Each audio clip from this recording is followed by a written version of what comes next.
Noodle House, or as our big sign says, Esoho. People love Esoho. My family is so proud of our Esoho that we want everyone to experience. Our noodles are hot, our portions are huge, and once you get a taste of it, you'll be coming back for more. Find Esoho at 3 locations in Little Seoul. Extra parking is always behind the S-hole. I know personally I could put S-ho in my mouth just about any day of the week. Man, this authentic asshole is the shit. It's my favorite thing. It reminds me of my hometown of Seoul, South Korea. Simon Ho Korean Noodle House. When you're hungry, nothing hits the spot like a big bowl of S-ho. Hungry? Of course you are. Come down to Spit Roasters Meat House in West Vinewood, where the portions are huge, the buns are warm, and you always leave satisfied. At Spit Roasters, we take our meats seriously. Whether you like it slow cooked, flame grilled, or just dripping in sauce, our staff is trained to handle it with care and both hands. Try our famous double stack meat tower. It's thick, it's juicy, and yes, it comes with extra napkins. And if you're feeling adventurous, ask about our backdoor special. It's not on the menu, but our chefs know exactly how to sneak it in. Spit Roasters Meat House. We don't judge your appetite, we just feed it.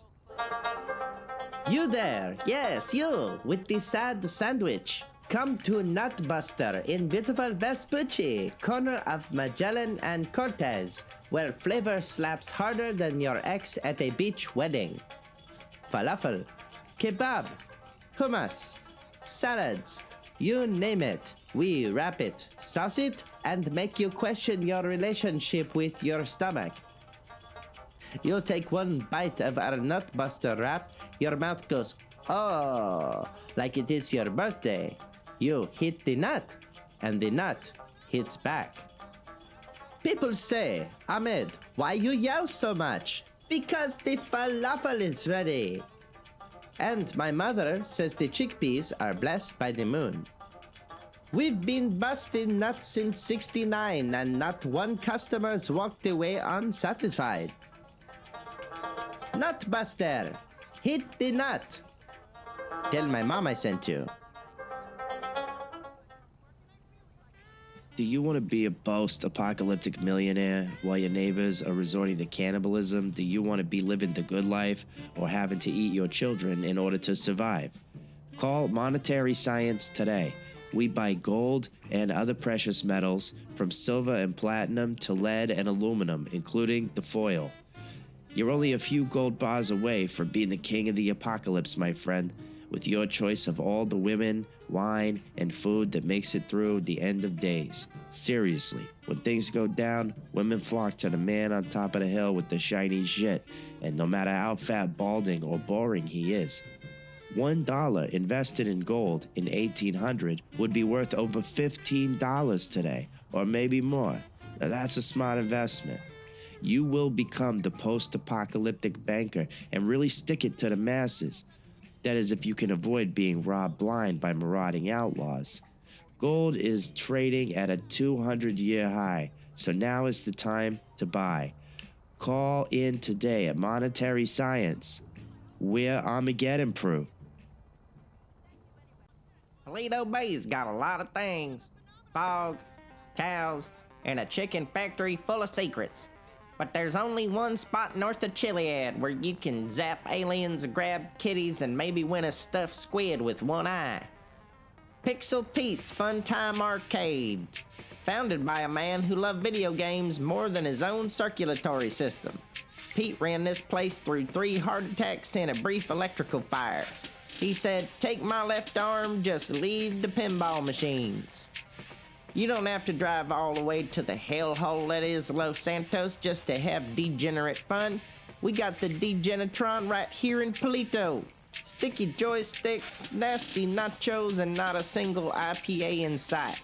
1986 called, it's all coked up and it wants you back. We got it all. Race and chase, street justice, Space Monkey 3, the wizard's ruin, defender of the faith, and the lingering scent of defeat and burnt popcorn.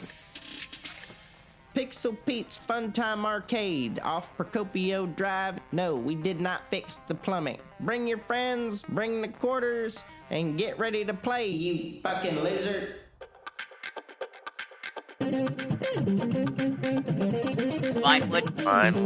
Vinewood Public Access. Vinewood Public Access. Vinewood Public Access, if you are still knocking about. I'm Rob Morris, and you're watching Waymo? Waymo's messing up my shot now? God. I'm Rob Morris, this is the real Los Santos, and you're really watching Vinewood Public Access. Give me Mari!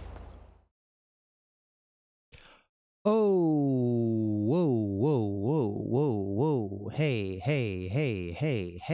What's going on, everybody? Let's get it cranking up in here. Uh-oh. What's going on? What's going on, everybody? How's it going? Oh, we gotta go back. I'm new at putting this lower third on. Stop, dude. Come on.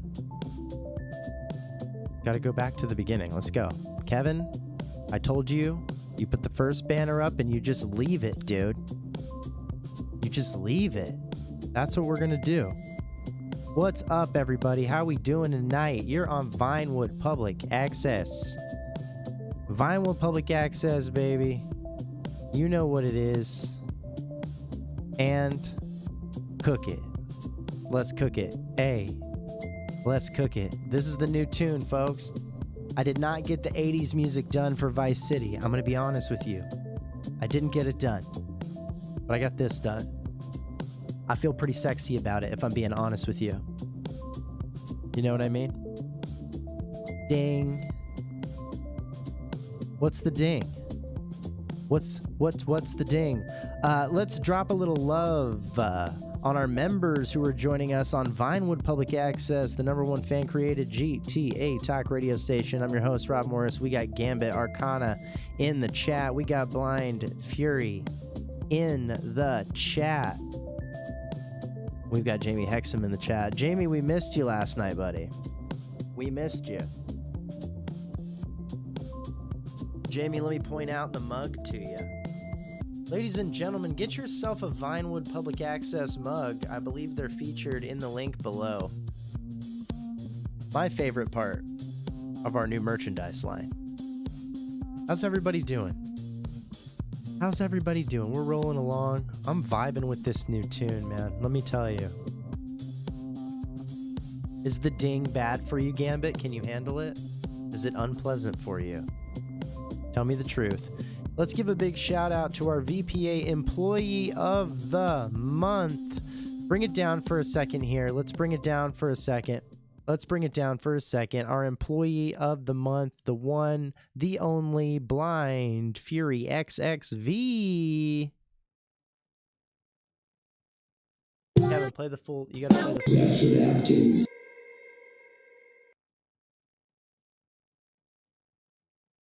That's why it says Kevin can wait. Because apparently Kevin can wait as long as he wants to play the thing.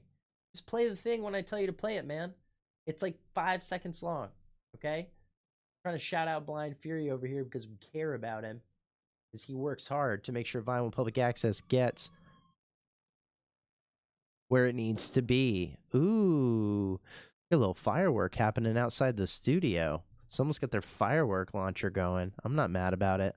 I'm bopping like I can hear the music. I can't, but we will in a second. You know why?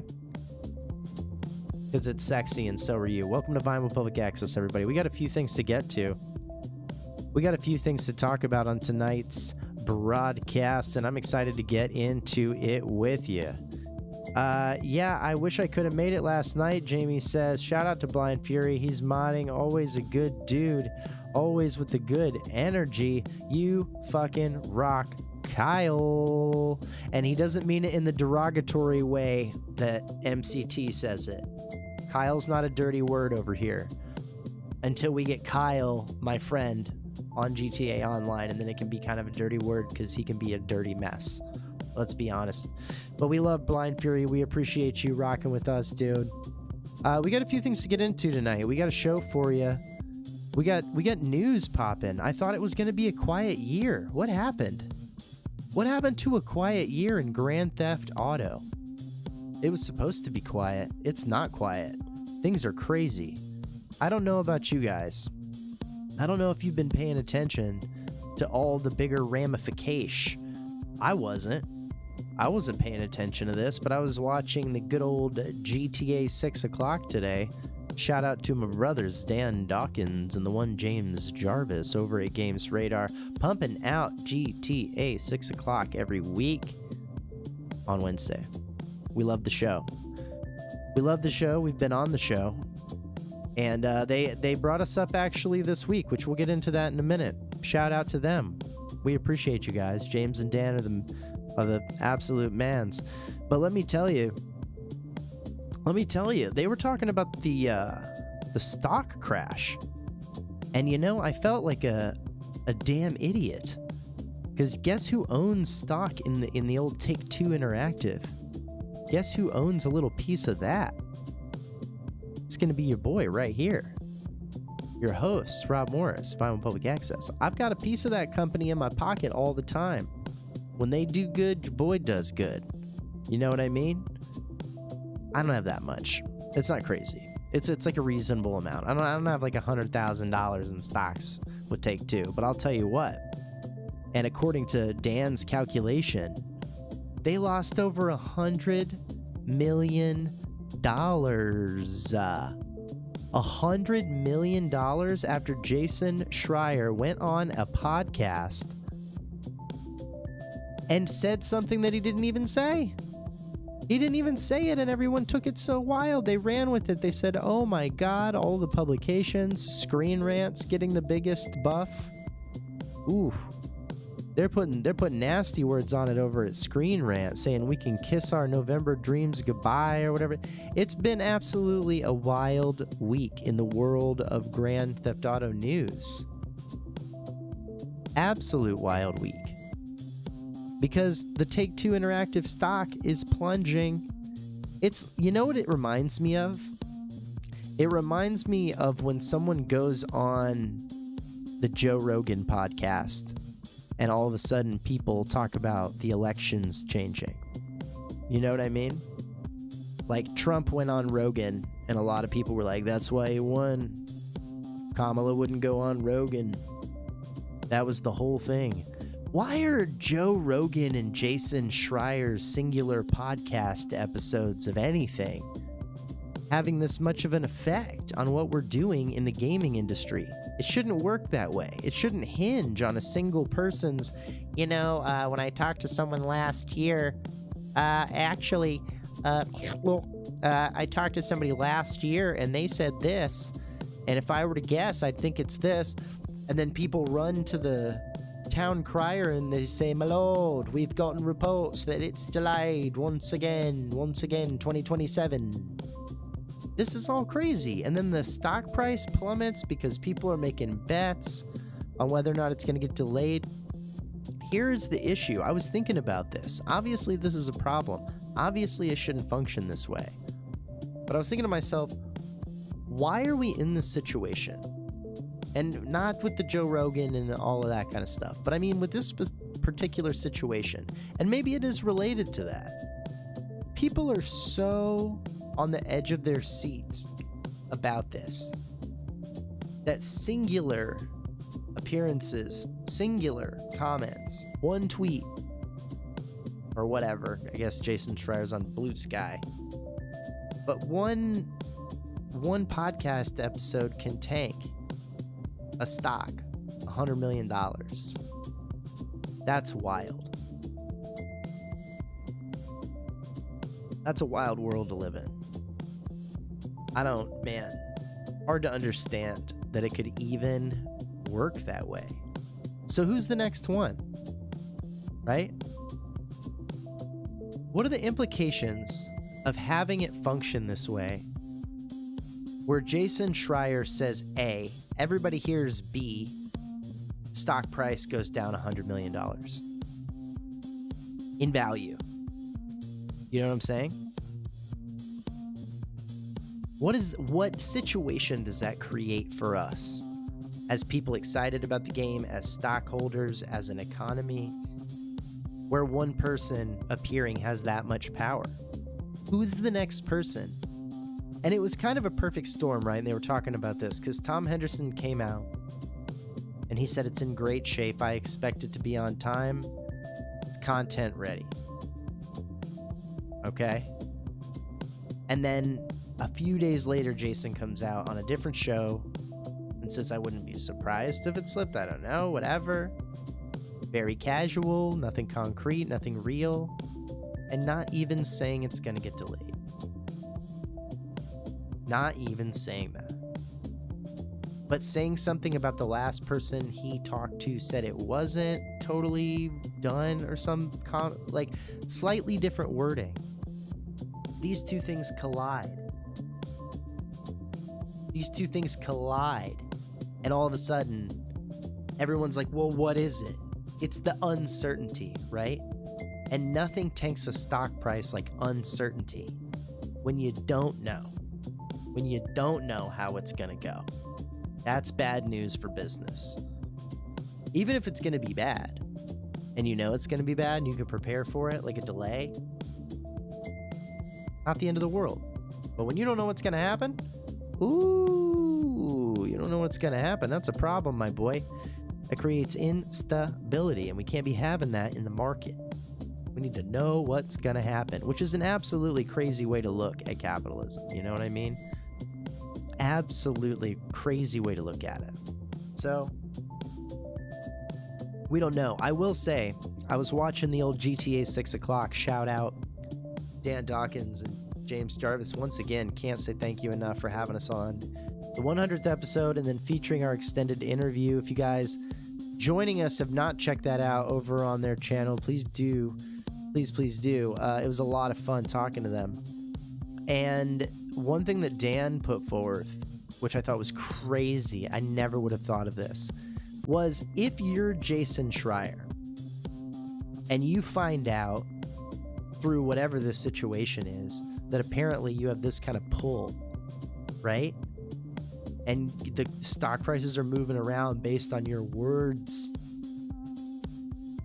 Someone could theoretically, and of course not implying that this man Jason Schreier did this, but someone could theoretically do it on purpose and make money off of that, insider trading style. Why? I never even would have conceived of that. It took the great and powerful Dan D.D. Dawkins to come up with this concept. That someone could intentionally realize that they can tank the Take-Two price by getting on a podcast and saying the game's going to get delayed. Or saying that, the end of the story is Jason is a Nazi. Something crazy. I mean, what else? What's the next thing? Who is the next person? Who is the next person to go on a podcast and talk about this game that everyone is like, that's the problem, right? Everyone dealing with this game is like this. We're all acting like this, right? We're like, GTA 6, whatever, take your time, man, polish it up. Everyone's really pouring tea on ourselves. It's a mess because we don't know what's going to happen. And so one person blows a piece of information into the wind and all of a sudden it changes everything. So I want to know who the next person is who's going to go on Joe Rogan and talk about GTA 6 and tank the stock price. It's a good time to pick up a few shares. I think it packed itself back up today. So we'll see. Next topic, moving on. Packing it up, packing it in. You have to think Strauss and company were pissed. Yeah, that's one of the things that they said on GTA 6 o'clock, Jamie. They were talking about that. I mean, Strauss Zelnick is trying to keep the stock price up, trying to keep everybody happy. That's his main job. His main job is to make sure that that stock price stays up. And period. If the stock price stays up, people stay happy. everywhere. He gets a pat on the back everywhere he goes and a high five. That's Strauss's life. Keep the stock price up. That's all you got to do. Some dude goes on a podcast and doesn't even say a thing. Doesn't even say a thing. Get out of here. And it wasn't a huge dip, right? It wasn't crazy. It wasn't like they half, their value was liquidated or something, but it was a lot. Not a small amount of money. And if you owned enough shares, what did Gambit say? Gambit said he currently owns 0.015352. What is that? Your value, or is that pi? I can't tell. I can't tell what that one is. You know what? I'll be transparent with you.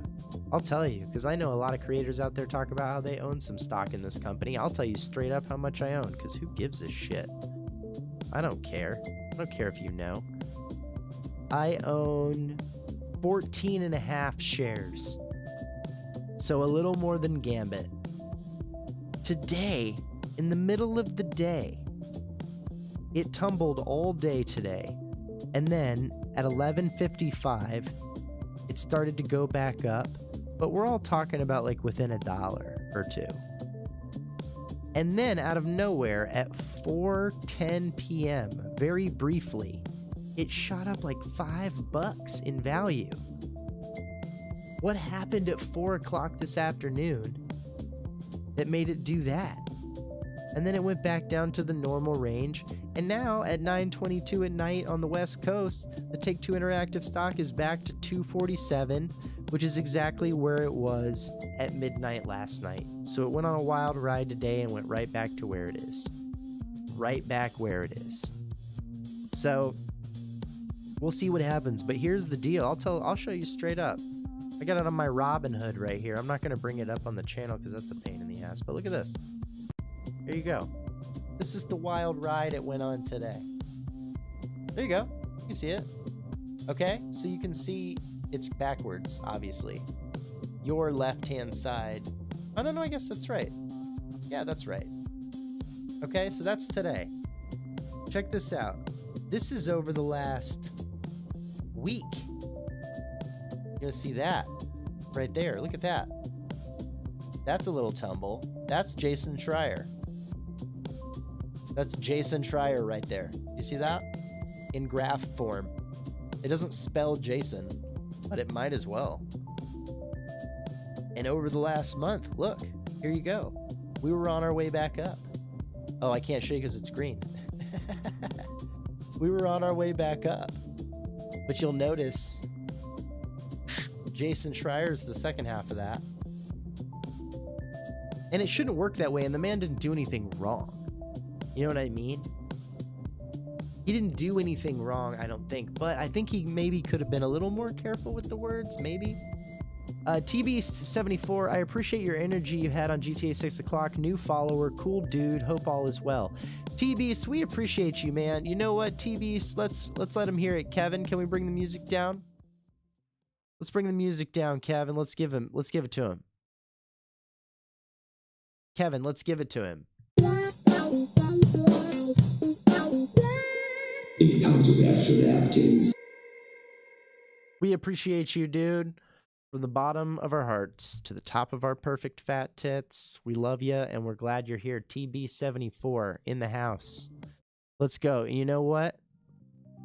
Let's pump it old school for him for a little bit. TB74. We're gonna wrap up this topic and move on to the next thing. But I am fascinated by this whole situation, I have to say. The funky music, you love it. Let's get it. It's here for you. Strap in and strap on, brother. You're tuned in to Vinewood Public Access. We're the #1 fan-created GTA Talk radio station, and you're in good hands with Allstate and with VPA. So we appreciate you being here. When I signed up for Robinhood, they gave me $5 worth of Zynga shares about 3 years ago, and I sold it and I bought Take-Two. It's worth $3.80 now. Okay. My 14.5 shares is currently worth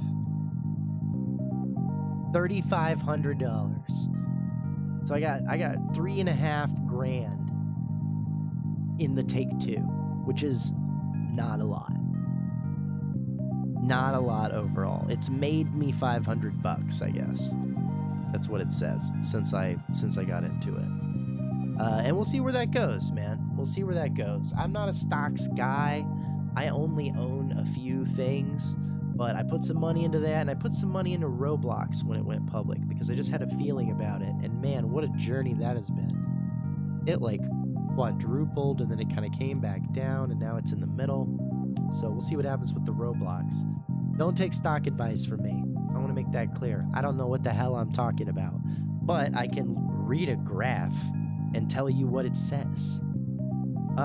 So MTC told me his favorite movie is The Big Short. I gotta ask, what's yours, Rob? We're gonna get to that. You remind me, Jamie Hexam. I know you said you had an early night, but before you get off, we will get to that because we're gonna get to movies in just a little bit. Let's move on to our next topic, though. I do have another one I want to hit really quick because it is crazy. The Red Dead SPIDERWEB mystery. We have talked about it very briefly on stream. I don't know how many of you are following the Strange Man account and his tracking of this Red Dead SPIDERWEB mystery. But let me tell you, I feel like we might have to take a look at it. Am I being honest with you? Like, we might have to look at it together as a group real quick because it is bonkers. So apparently there's this puzzle that is hidden in Red Dead Redemption 2 that not a lot of people have been, no one has been able to like crack it until very recently. I've only known about it whenever you've talked about it. Oh, well, Blind Fury, we're going to get into it then, man, for sure. Excuse me if you have or have not, sir, but have you done a video on the features from RDR2 that you think we will see and move into GTA 6 that were similar to Red Dead 6, Red Dead into 6, gore, etc.? I have not done a video on that. I'm not a big gameplay features video guy yet. I mostly do content on the radio, the lore, movie references, and different tie-ins with film and television because I'm a screenwriter and a TV producer, so that's kind of my angle on the GTA thing. So I would be interested to do that, and I will say one of the things that goes off in my head often when people talk about what they think for GTA 6 as far as gameplay features, my attitude is look to Red Dead 2. They're not throwing all of that stuff out. They fixed so many things with story mode and online in Red Dead 2 that people just don't realize because they think of them as very different games. And they are very different games, but they're made by the same people, and it's the same idea as far as what their hope for the game is, which is to live in this world. Everyone should very clearly expect GTA 5's vibe as far as it being GTA and rub a coat of Red Dead paint on it. That's what it's gonna be. It's gonna play like Red Dead, but it's gonna be GTA is the simplest way to put it, and anyone who's selling anything else is wrong. They're not gonna regress a bunch of gameplay stuff that they figured out in Red Dead 2. Now, am I saying every single feature in Red Dead 2 is going to be in GTA 6? No. But I'm saying, like, they're not going to pull back on stuff and be like, that didn't work, let's go back to the way it was in GTA 5. For very few things, I think that will happen. Almost nothing. I'd be willing to say almost nothing. Let's look at this Strange Man thing. I'm going to have to set this up as a screen share because we got to look at it.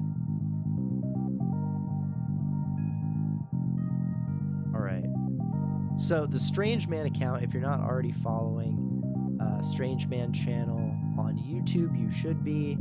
It's such a basic, simple account, and I don't mean that with any disrespect. I just mean, like, there's no voiceovers. There's no... I don't think they stream very often. Maybe they've done a face reveal once or something. They've got like 516,000 subscribers. You know what? Let's just all take a look at it together here. I think we can this. Put it in the box chat.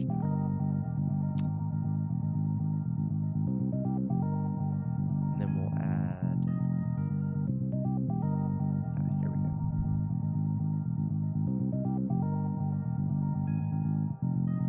Because this account is one of my favorites. I mean, they really do great content. Tremendous content. All right. We'll take a look at this. Here.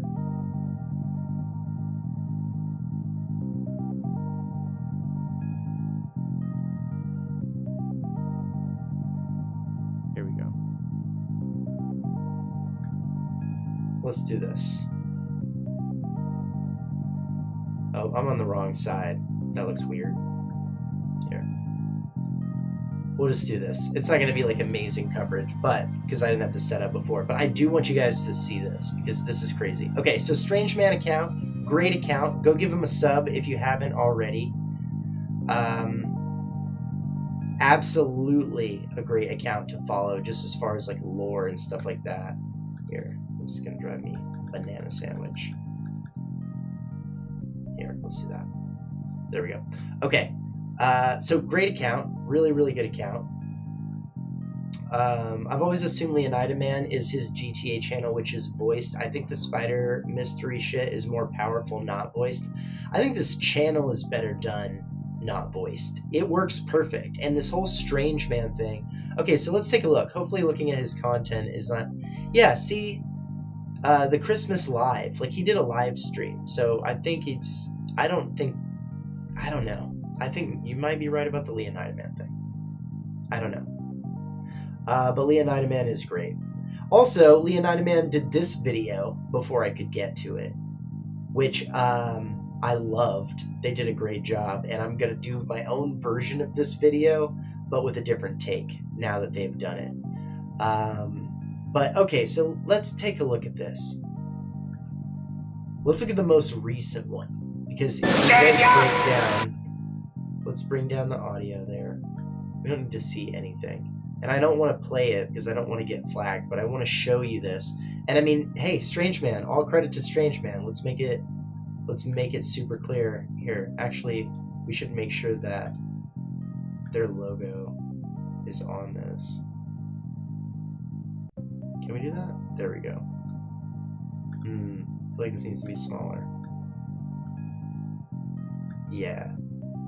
Here, we'll just do it like this. This is fine. There we go. Okay. So, boom. That's what I was trying to accomplish. Okay, so for those who are just checking in with us, this is what we're talking about. This mystery apparently was not found by anyone for the longest time in Red Dead. Oh wait, are you hearing? You're hearing my stupid backup mic, aren't you? That sucks. Hold on, let's fix that. We're better than that.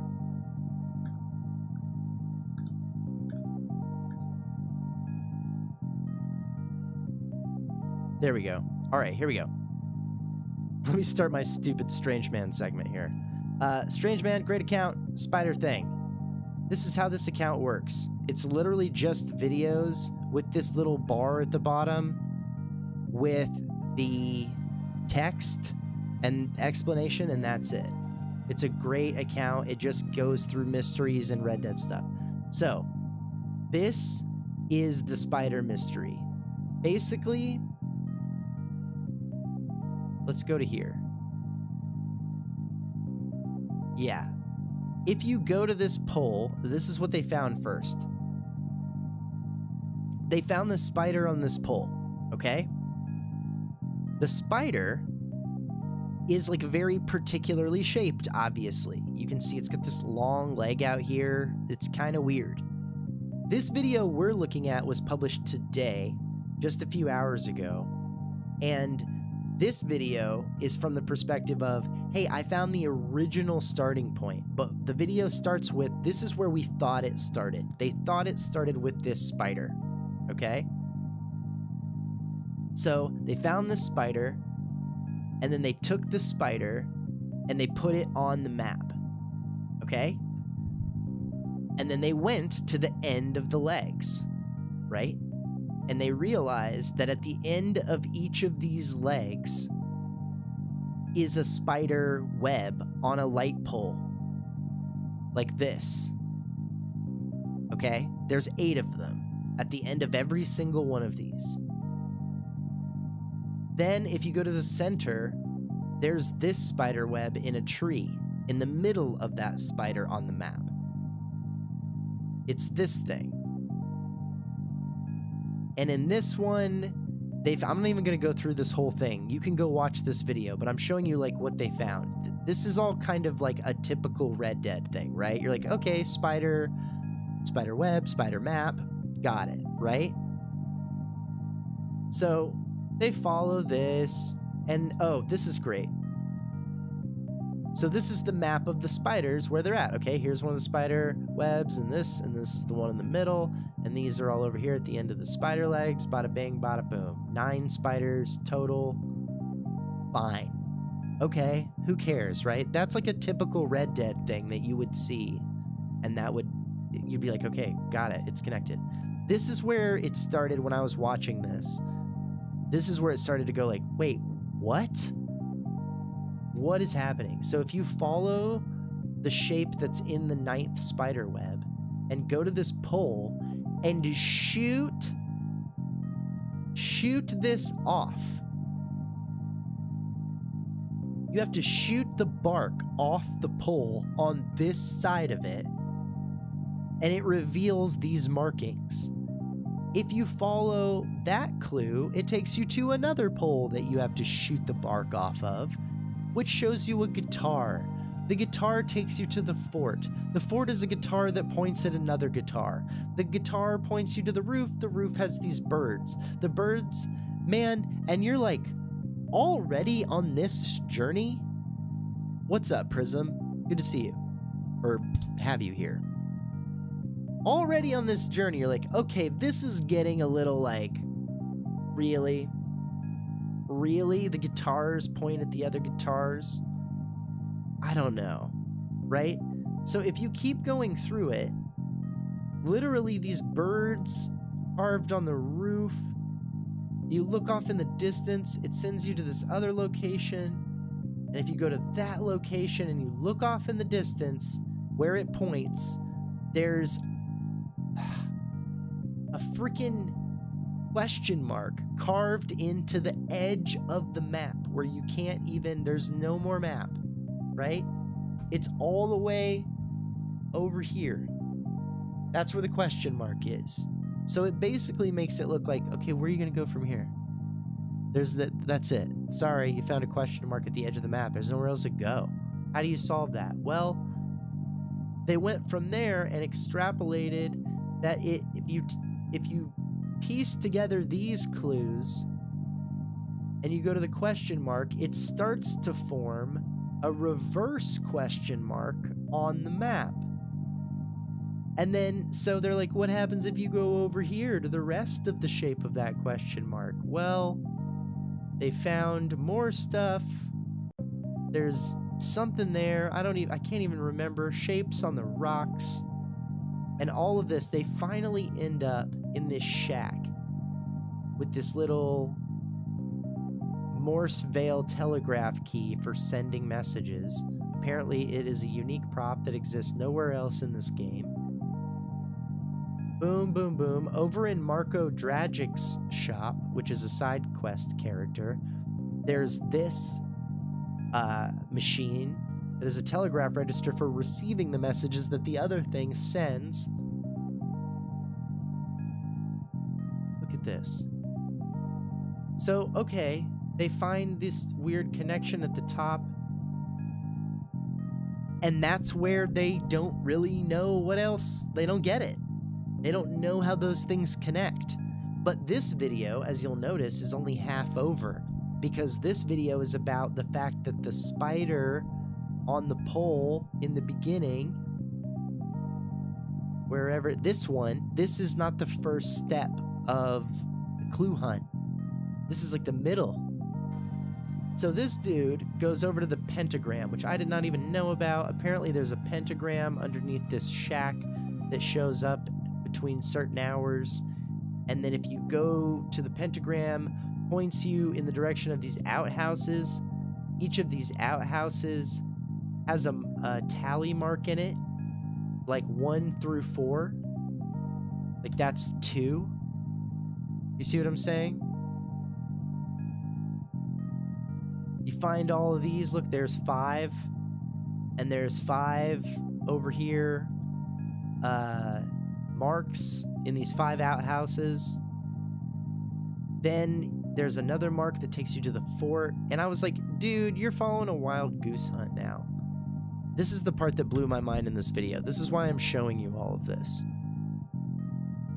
So they searched the fort, and I'm like, there's nothing in this fort. That shape means nothing. I don't even know. It looked like a glitch or something.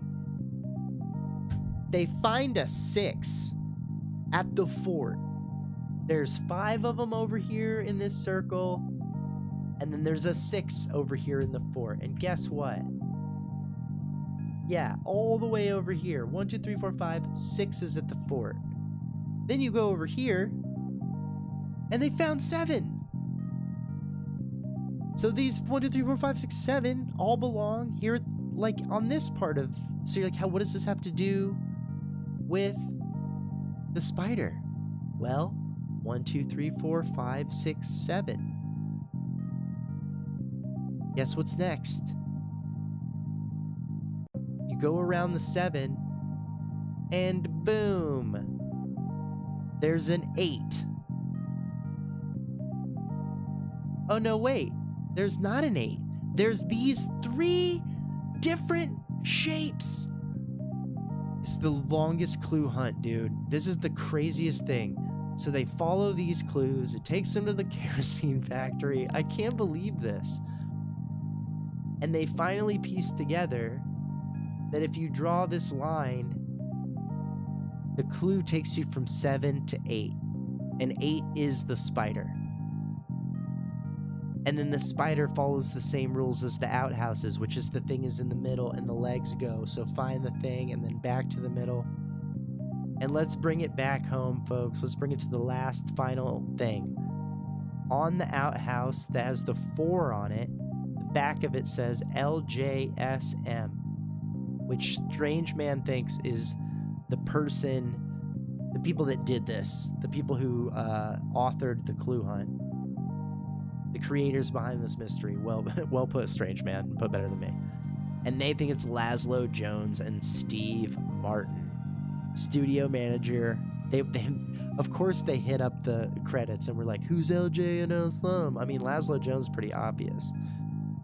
Blind Fury says, this makes me feel stoned. I'm with you, buddy.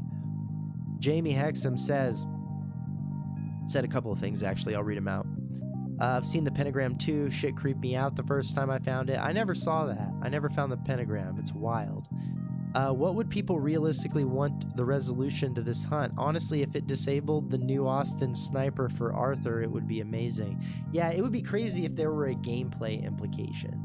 My guess is they've found 98% of it. I really do. I think, how much more could there be? But I thought that before they found the first half. I thought the spider up to the damn, what do you call it? Question mark. I was like, okay, you got a question mark at the end. That's it. And here's the thing. That's not it. There's another piece of this. Nearby, you can find clothespins arranged like a dick on the ground, which is the same kind of shape that is on the side of Mount Chiliad, because Dave Dixon, the creator of the Chiliad Muro, also put a signature on the Chiliad thing. So it could be him. Bro, what? This is too much, man. This makes my brain hurt. That is why, and let's go back to the studio. Now that I've shown you, let's go back. Hopefully it's seamless. 8 comes with extra napkins.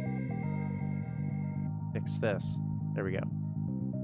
That is why, when I was on GTA 6 o'clock, I said, I think the map is 65% right, at best. A lot of people are saying higher numbers than that. They're like, the mapping project's like 80% right. Dude, this is on the map. This is part of the map. And we just figured it out today. And we're not even done figuring it out.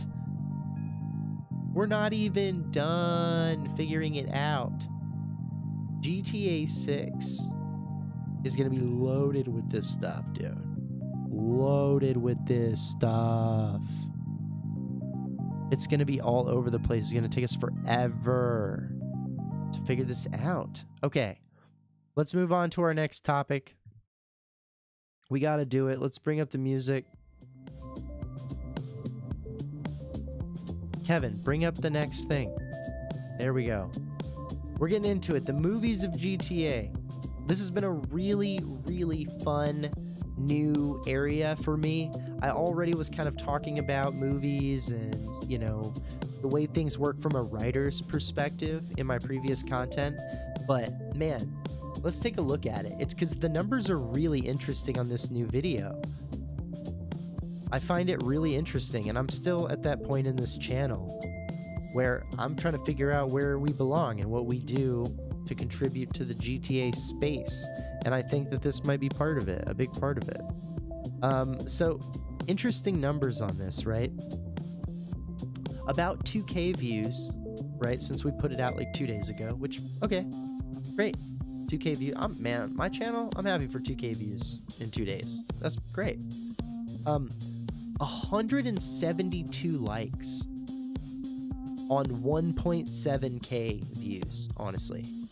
10% like ratio is crazy high for YouTube, for those who don't know. It's absolutely wild. And like 80 comments because, of course, like I hoped, everybody's throwing on their movies that they think should be on the list, which is what I asked him to do in the video. You just shout out some of those that are on this comments list, and I got to go through all of these and take a look. I'm not even gonna qualify. Let's just say all these movies that are on here: Thunderball 1965, Out of Sight, Gimme Shelter, Casino, Heat. Someone said saw True Romance for the first time. Thank you. I love stuff like that. That's like why I do this, man. Let's go. Someone said Miami Vice. I already said it. Too Fast, Too Furious. That was mentioned several times. Was the Fast and the Furious. The Substitute from 1996 with Tom Berenger. I think his last name's Berenger. Is it Berenger? The guy from Major League and Platoon and stuff. I didn't realize that was set in Miami. I gotta go back and watch that. Live by Night 2016. I've not seen that. Florida, Tampa, apparently. Pain and Gain. Step Up 4. Step Up 4? Step Up 4? Really? Too Fast, Too Furious, the whole Fast series. Absolutely true. Some people gave crazy long lists that I didn't. Man, I was just like impressed that they put that much work into it. Dirt bike scene shot in Mount Caliga is inspired by the Coal Bowl scene in Charlie's Angels Full Throttle. I was actually looking at Charlie's Angels 1 earlier today and seeing if there was anything in there. There's some pretty cool shit. Dude, those Charlie's Angels movies that they made with Drew Barrymore and Cameron Diaz and Lucy Liu, what a silly, fun ride those movies are, man. Go watch those movies. I endorse them both.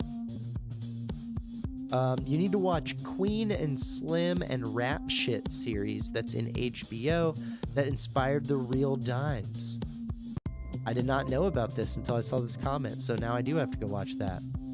Last night I said Goodfellas. I also like how Gambit Arcana says Goodfellows. I believe I said Goodfellows. The British version with the British Mafia.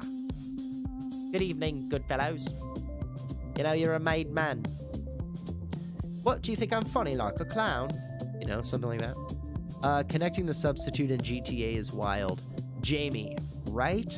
I gotta go back and watch that. Like, I've seen that movie, but I didn't know it was in Miami. And it's like in the 90s. So I'm like, is it? It's like the guy in the rough school. Whatever. Maybe. What my favorite comment that I got out of these 80 comments. Already seen Scarface. Great. Good. What did you think, buddy? I was like, you probably want to start with number 4. More Fast and Furious. Getaway 1972. Place Beyond the Pines has been brought up several times. Told you, Jamie. Told you. That would help with some engagement. McTannon, my second favorite piece of commentary here. Yeah, I'm going to need 1,866,373 more movie content videos from you right now, please and thank you. Getting to work on that, buddy. We appreciate you. Someone said, haha, no idea why you think True Romance has anything to do with 6, besides there's a couple doing criminal stuff. That's what the video's about, man. That's why that's all I talked about, is why I think that it is connected. I draw the Oogie, what are you gonna do? And I liked Jamie's comment. Any day I hear the name James Gandolfini on a VPA video is a good day. Let me get into this a little bit. I want to get into some of those comments and also talk about a couple of things that I did not realize. This is true. So I found Snapmatic Girl, which is a great account. She only has like 8 videos. They're increasingly longer, but she has an hour and 15-minute video where she found like all the parallels between different movies and GTA 5. She's done all the movies in the series, but her GTA 5 one is over an hour. It's crazy. The rest of them are like 20 minutes, 15 minutes. So the GTA 5 one is literally just, I had no idea how much Michael DeSanta is Tony Soprano. Because here's the real truth. My GTA 5, and specifically the story of Michael, is made up of 2 things. Robert De Niro in Heat and Tony Soprano from The Sopranos. That is what Michael in GTA 5 is. And I just did not catch that because when I was a kid, my dad loved the movie Heat. He had It's So Long. He had the cassette tapes on VHS, and it had 2. You had to put in Act 2 of Heat because it was so long. My dad watched it all the time. And not until last night when I was sitting down and going, you know what? I want to watch Heat. I think it was on Hulu. I'm going to watch it. Have I seen it all the way through? I start watching it. And I'm like, I've never seen this movie all the way through. I've only ever seen pieces of this movie. And you start watching Heat, and you're like, this is like GTA 5 the movie. Like, 70% of that movie is copied and then pasted into GTA 5. If you're playing GTA 5, you're like, this is Heat, that's from Heat, this is Heat. The hair and facial hair that you can put on the characters is inspired by Heat. The missions are inspired by Heat. Michael's whole wardrobe and physical appearance is literally Ned Luke dressed like Robert De Niro in Heat. That is what it is. And I had not clocked that. I've been playing this game for 13 years or whatever, dude. 12 and a half, whatever. I've been playing this game a long time. And I've been in the room while Heat was on a lot. But I never really connected it. I never did it. Last night I sat down and watched Heat. Holy Heat is so good, and of course I like it, because so many things that I love have been based on that movie. It would be like if you hadn't seen Reservoir Dogs and you loved GTA or Pulp Fiction.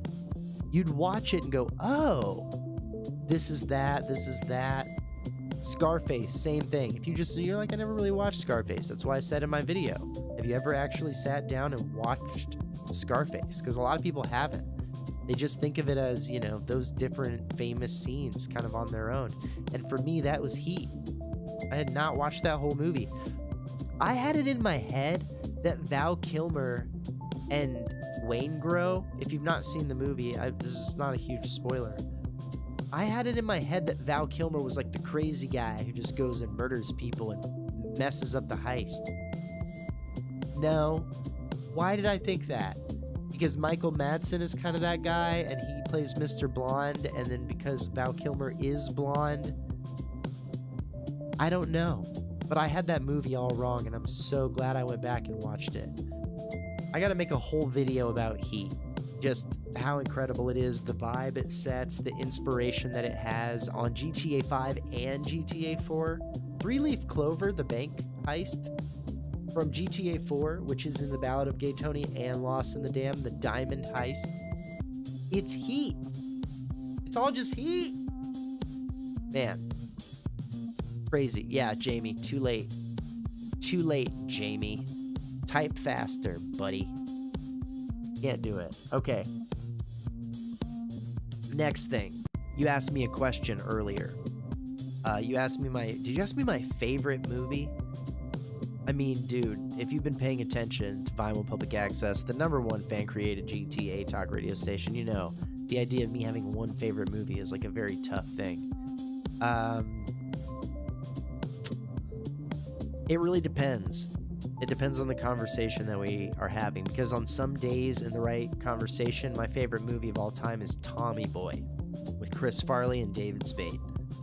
You know, on another day, in another conversation, my favorite movie is My Dinner with Andre with Wallace Shawn and Andre Gregory. Those are two very different movies. If you ask me on a different day, my favorite movie is Die Hard, and 2 days after that, it's Lethal Weapon. So I struggle with the favorite movie thing. I don't know if I have an all-time favorite. I mean, it would be hard to argue that Friends is not one of the most important pieces of art in my whole life. My wife and I had a Friends-themed wedding. Really. We didn't go crazy with it, but she did walk down the aisle to an orchestral version of I'll Be There For You. D-Man131, what's up, brother? Good to see you knocking about. We appreciate you, dude. Yeah, so I love Friends. I still watch it all the time. I just think it's funny. I still think it's funny. It's literally still makes me laugh, and I know there are countless memes about how Friends isn't funny, and this is my face when my friends like Friends. Whatever, dude. It's all good. It's not for everybody. The Office might be #2 there, all-time favorite TV shows if we're talking comedies. I loved Lost. I got really into Lost when it was on, for sure. You know, when I was a kid, I was big into Friends, but I was also into like Dragon Ball Z. I loved that. That was a banger for me. I appreciate that. Let me talk about something GTA related though. I'm gonna get it back online, and we'll still be talking about one of my all-time favorite movies. This is also a little bit about a leak. This is a leak topic, and you know we don't normally talk about leaks on this channel, but I thought this was pretty interesting. So you've got the game role leaks that have all these gameplay features, right? That they're saying are possible, maybe, who knows. One of the things that's in that list, spoiler, one of the things in that possible gameplay leak footage list is the idea that Jason has a Deadeye ability like Michael. And Lucia also has a Deadeye ability, but it only has one shot, right? And the idea of that is that Lucia is like not as good of a shot as Jason because he's ex-military, and that's how they're trying to show that. And the other part of that leak is that that feature is like not working and it's imbalanced, and so it makes it sound like they're going to change it, or they don't like it, or maybe gone. It could have just been a development idea. Who knows? But you know what it reminded me of? It reminded me of Lethal Weapon. And Jamie, you might appreciate this. It seems like the kind of thing that you might appreciate. Oh, D-Man says, can't stay long. It's midnight. Can't stay long. But, by the way, CSI Miami definitely had an influence on Grand Theft Auto 6. Also, by the way, what kind of VA work would you like? I mean, VO work, I think is what you meant. I'm not sure who said this, but I have done work for Star Fox Event Horizon. I'm the first boss in the game. That's really cool. I also just recently did a bit for a background character. Awesome, man. Yeah, we'll be in touch. I'm in the process of producing broadcast day number 3 of Vinewood Public Access.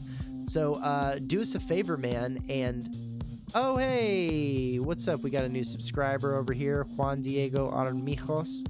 We appreciate you, brother. CSI Miami, first of all, let's cover that. David Caruso, hilarious in that show. Emily Proctor, also great on that show. She used to be a weather girl. I know all kinds of stuff. Also on that show, Rory Cochrane from the movie Empire Records, 1995. One of my all-time favorite Sunday morning movies. We'll get into that on a different day. As far as the VO work, I am in the process of writing, producing, and recording the 3rd broadcast day.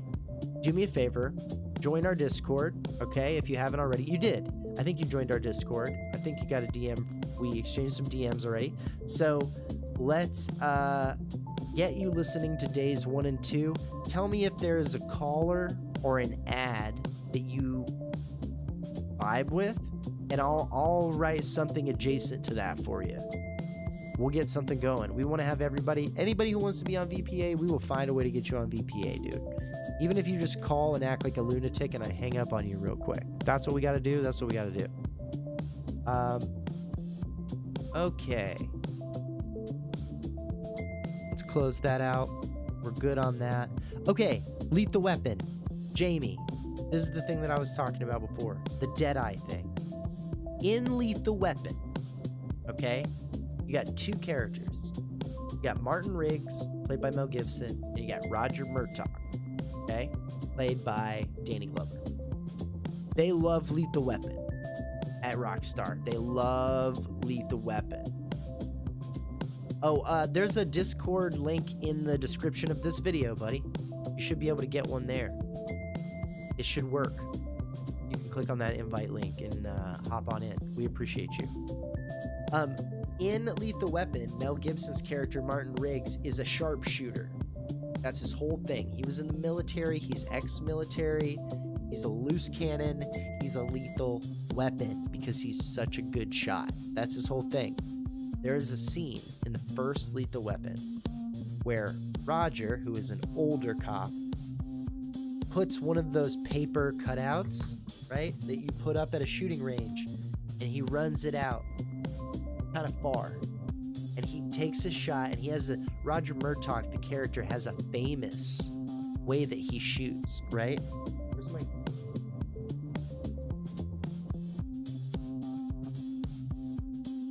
Got it. Okay. Little big than the 9mm he uses, but Roger Murtaugh, he shoots like this, right? He has the gun, and then he goes, neck, eye, right? So it's like a slow wind up. You know what I mean? He's like, takes the aim, runs the paper out there. He goes, check this out. And he's like, pop, right? Runs it back, dead center, okay? And he pulls the gun quick, too. He's like, run, pa. And it's dead center. It's a great shot. And he goes, not bad for an old man. Then Martin Riggs, younger than him, sharpshooter, he gets his own paper No. He takes the same paper and he runs it out to the end. Like way too far. Like a pistol, you're not gonna hit that. Like the odds of even hitting it with the pistol at that range, you know, 100 yards more.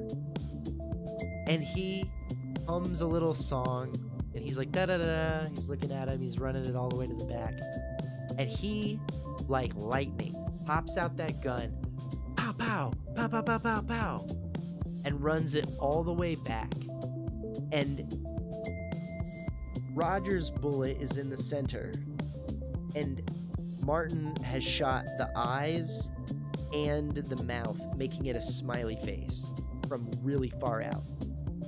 So they have different skill sets. Roger's was perfect and powerful and focused. Martin's is really good. Next level. So if there's a balance to this that pays homage to that movie, where Jason is Martin Riggs, pow, pow, pow, pow, pow, pow, perfect shot, you know? But Lucia can do like at range, something balanced where it's like it's extra powerful, or it's at range, or you get longer to do that one shot. Like you can stay in focus mode for longer, but you only get, once you fire it, you're out of focus mode. Whereas maybe Jason can tag them. You know what I mean? Let's see. Let me catch him on chat here a little bit. What's up, everybody? Everybody's saying what's going on. The D-Man131. Is it okay if I share something on this stream? Yeah, I mean, yeah, buddy. If you want to, go ahead. I don't think this crew's gonna abandon my live stream to go watch your content. And even if they do, that's probably because it's very good. So yeah, whatever, dude. If that's what you're talking about, I'm not worried about it. I'm not a big enough deal to worry about that shit right now. Who cares? And my attitude in general about that, let me just make that clear. Let me bring this down. Let's bring this down. Let me make this clear. Let me say this just for the record. I don't care about the cross promo thing. If you're streaming and you come on my stream and you're like, hey, everybody, I'm streaming over on this other channel. Come watch me instead of Rob. Rob sucks. And they leave and they go watch you and they stay on your stream and they leave mine, you win. I don't think that's like the best way to do it. I'm not going to do it that way, but I don't care. I'm not going to like block you because you're over here, and I'm not going to like have a problem with you because you're trying to get people. Because the truth of the matter is, if I really want to keep viewers, if I really want to keep subs and get members and grow my channel, I'll make good content. And if someone else makes better content and people go over there and do that instead, well, then that's on me to do a better job. Okay? Let's just make that clear.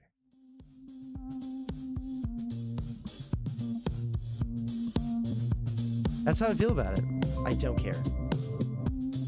Because you know what? I've been working in television for a really long time. And yeah, HBO does not advertise usually on Nickelodeon because they're not trying to do that. But it is what it is. It's a competitive market, man. Entertainment is competitive. Speaking of other people streaming, I've decided I'm going to stream a Max Payne playthrough at some point. I love that, Prism. What's up, baby? We appreciate you, dude. That's a great idea. D-Man said, hey, Blind Fury, the guy that's working on Star Fox Event Horizon just posted a new clip. It's one of the clips I voiced in. I was hoping I could share it to give him an idea of what I can do. The Discord is a great place for that. We have a channel just for videos and sharing your own stuff and anything you want to share with the group. And the Discord, our Discord's kind of small right now, so it's not a bad place to knock around, you know? It's not very crowded.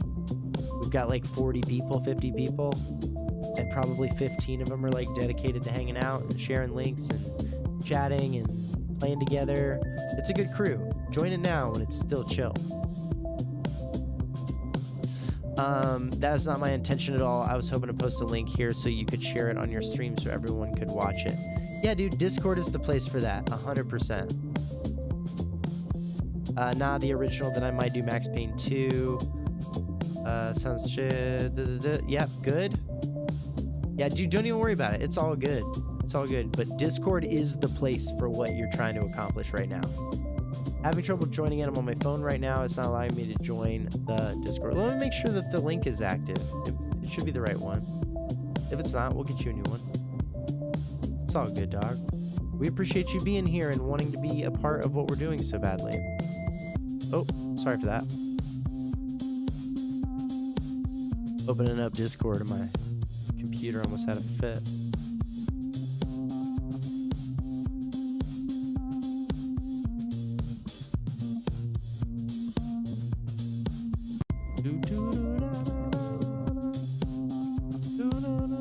Yo, the forklift meme shit in the Discord was making me laugh. That stuff's funny. All right.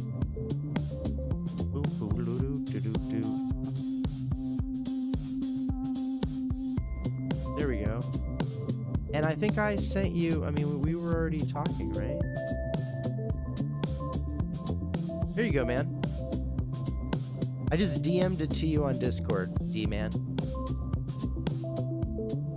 And actually, you know what? No, it doesn't look like the one that is in... It doesn't look like the one that was in the description is active. Yeah, Tordai. New song, dude. I was telling him at the top before you got here, we didn't get the 80s music done, but we got a new vibe going for the chat. So, you know, one at a time. Damn, I just sent the invite. It's the same link. It should be the same link because I turned off the time frame. He joined? Okay, great. Good stuff. We appreciate you, man. We appreciate you. We appreciate you. If you're just joining us, folks, you're on Vinewood Public Access. We're the #1 fan-created GTA talk radio station, and we are cooking it tonight, talking about the movies that inspired GTA. We've been talking about Heat. We've been talking about Lethal Weapon. I do want to talk about one more time because I know I've brought this up before, and some of the people who are here right now might already know this story, but I'm going to drop it again because I really just want it to be documented in case I'm right. If I'm right, that's going to be really cool. That's going to be really cool if I'm right. It is a wild theory, and it's probably not true, but it's not even a theory. It's just a wish item, you know? It's just something I want. All right. Actually, I'm gonna need the music for this. So here we're gonna bring this down. Bring this down. And let's make sure this one works. Otherwise, my effect's gonna be stupid. Okay, it is. Here's my idea. And you know what? Forget about it. Here's what I'm gonna do. I'm gonna change this up. What if we go here? Oh wow, that's still up. That's so crazy because it like doesn't exist anymore. Here's what we're gonna do. Okay, folks. Hear me out. I'm doing this on purpose. You ready? This is my idea for the big map reveal. The map expansion reveal in GTA 6. Okay? The big map reveal in GTA 6. Here's the plan. You're playing as... I'm going to go with Lucia. I'm just going to say it happens with Lucia. You're playing with Lucia. Okay? That sounds bad. You're playing with Jason. And in a mission... You go somewhere like in the one where Michael gets kidnapped. You go somewhere and you get knocked out, okay? You get knocked out, unconscious. You wake up and you hear a humming. You realize you're on a plane. You've been kidnapped and you're on a plane, like a cargo plane, like the one in Minor Turbulence where Trevor crashes into the plane, that cargo plane. You wake up on a cargo plane like that. But it's dark, like one flickering light bulb, and you just hear the noise, and you know you're in the air, and you don't know where you are, and you don't know who took you, and you don't know what's going on, but you wake up and you're able to get loose even though you were tied up, right? You struggle, you get loose, and you creep stealth style around the plane, and you see these dudes, and you take them out stealth style, right? And then you realize there's no getting in to the cabin. It's locked, right? So you got to bail. There's one parachute. Now, when you got kidnapped, it was daytime. Now it's nighttime. And you don't know that until you open the door of the plane, because it's all sealed, no windows. And you open the door of the plane, and it's pitch black out. Okay? It's pitch black. And you look out into the night, and you see the stars a little bit, but no moon.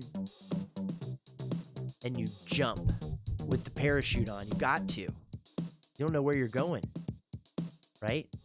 You jump, and you can't really see anything. There's like some lights in the distance. You're hoping you're going to get to some land, okay? And then you start to go towards what looks like almost nothingness. You're worried, oh my God, am I over the ocean? What is going to happen?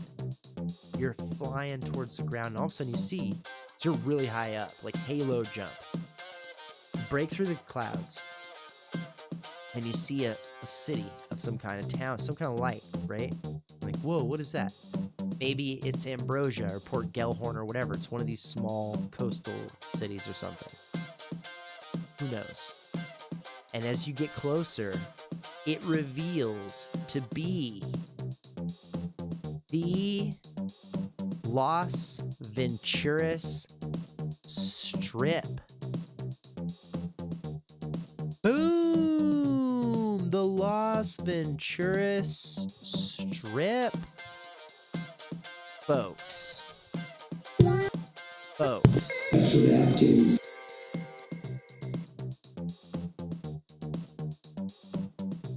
Tell me that is not the coolest way to reveal Las Venturas.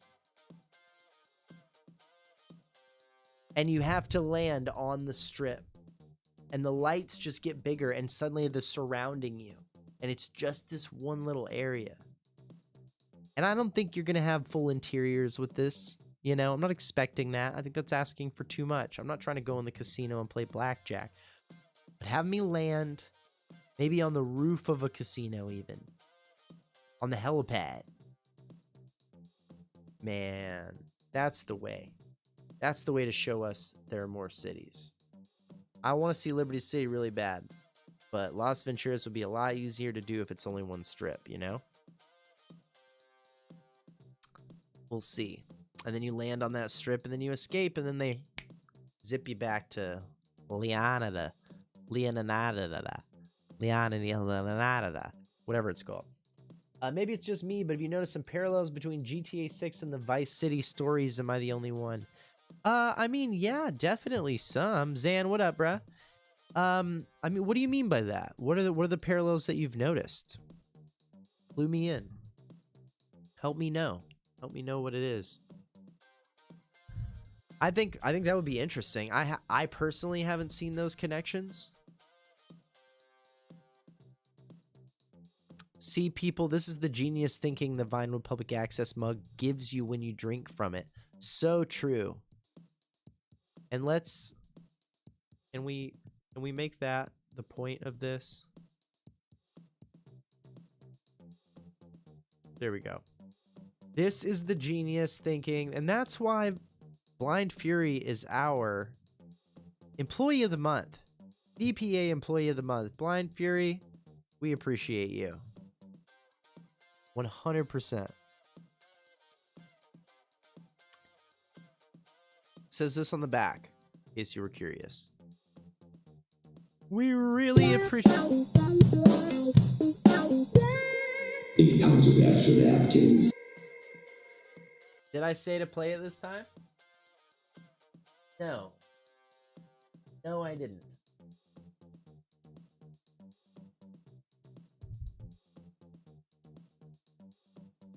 Let's just make it clear. My God. Okay, so I do want to talk about this movie. There is one movie that keeps coming up that I want to talk about because I think it might be a little overhyped. I need to watch it because I haven't seen this movie. But when I say overhyped, I think it might be a little too... People are so sure that it has something to do with it. Let's get into this.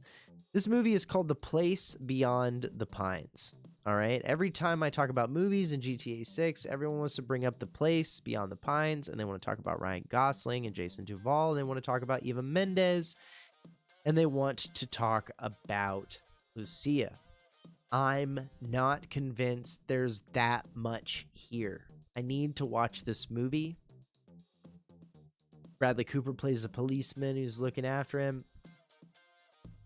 This whole thing is really about a kid, right? It's about they're desperate because of the kid.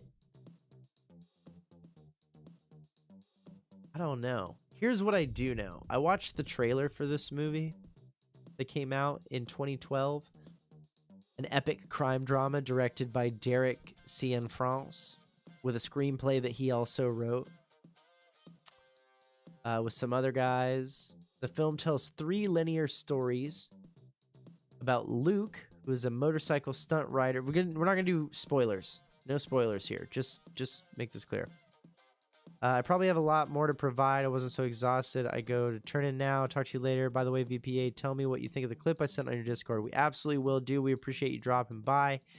And I think we saw YT Grid. Yo, what's good? Who else? Anybody else just dropped in? I feel like I said hello to everybody. If I didn't, what's up, dude? Okay, so it follows 3 linear stories of Luke, a motorcycle stunt rider who supports his family through a life of crime. Avery, Bradley Cooper, an ambitious policeman who confronts his corrupt police department. And 2 troubled teenagers, Emery Cohen and Dane DeHaan. Oh, I know Dane DeHaan. We went to the same college. Who explore the aftermath of Luke and Avery's actions 15 years later. Okay, that element's not really shown in the movie. That's very interesting. Supporting cast Eva Mendes, so they don't even really consider her one of the main characters. Okay. So they think of it as Luke, Avery, and then these 2 kids' stories. At least that's how Wikipedia puts it. Inspired to write this because it was based on experiences as a father. Okay. Here's where I got thrown off at it. This dude made another movie with Ryan Gosling in it that I hate. This movie is called Blue Valentine. Let me tell you why I don't like Blue Valentine, and I've not watched it in a really long time. I have a pretty good story about this. So this dude, Derek, good old Derek, Blue Valentine, Place Beyond the Pines, Derek also made a movie called Roofman that just came out, which apparently is great, and I really want to see it. And I didn't know he was the same guy who did that, so that's kind of surprising. I don't like Blue Valentine. When I got the interview to work at Comedy Central, part of that interview, which was a very long process, I had to interview 4 or 5 times maybe, and part of that interview process was I had to write a review of 2 movies. I had to write a review of a movie that I liked, and I had to write that I had seen recently. And then I had to write a review of a movie I did not like. I chose for the movie that I like, and I'm going to switch the music up for this because it is no longer appropriate, and I want to go back to the dope music that I made before. For the movie that I did like, I already mentioned it tonight on the broadcast, My Dinner with Andre, which is honestly a great film. It is a film that is just 2 people talking at dinner for the whole movie. It's just a conversation. It's like Quentin Tarantino's dream. Just 2 guys talking about life at dinner. That's the whole movie. And So I wrote a review about that, about how I'd seen that in the last couple of years, which was true, and I liked it. And then I wrote a review of Blue Valentine. Blue Valentine came out in 2010. It is Ryan Gosling. It is Michelle Williams. It is scored by the band Grizzly Bear, which I quite like. And this guy, Derek Cianfrance, and a couple of other people wrote and made this movie together. It was nominated for Academy Award for Best Actress, Golden Globe for Best Actress in a Motion Picture.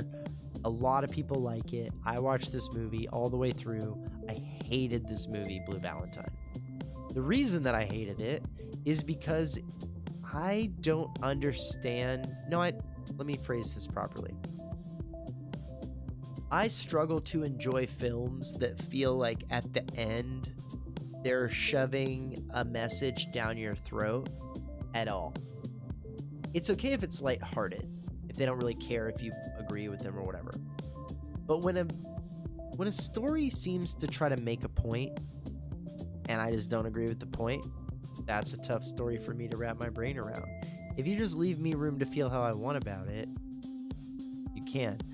But this movie, Blue Valentine, really feels like a movie that's about how marriage is not easy, and it's not rewarding, and you can be a really good dude, and sometimes this is not enough. And the messages in it are just sad. And I'm not saying they're wrong. I'm not saying they're wrong. Blue Valentine might even be telling us, stories that are right and true for a lot of people. I just found it bleak and sad. And when I watch a movie like that, not bleak like sad, like, oh, somebody died and that's happens and that's sad. But this was like, sometimes a dude is a really good dude and it doesn't work out for him. Doesn't matter. He does everything right. I don't know. Fuck you.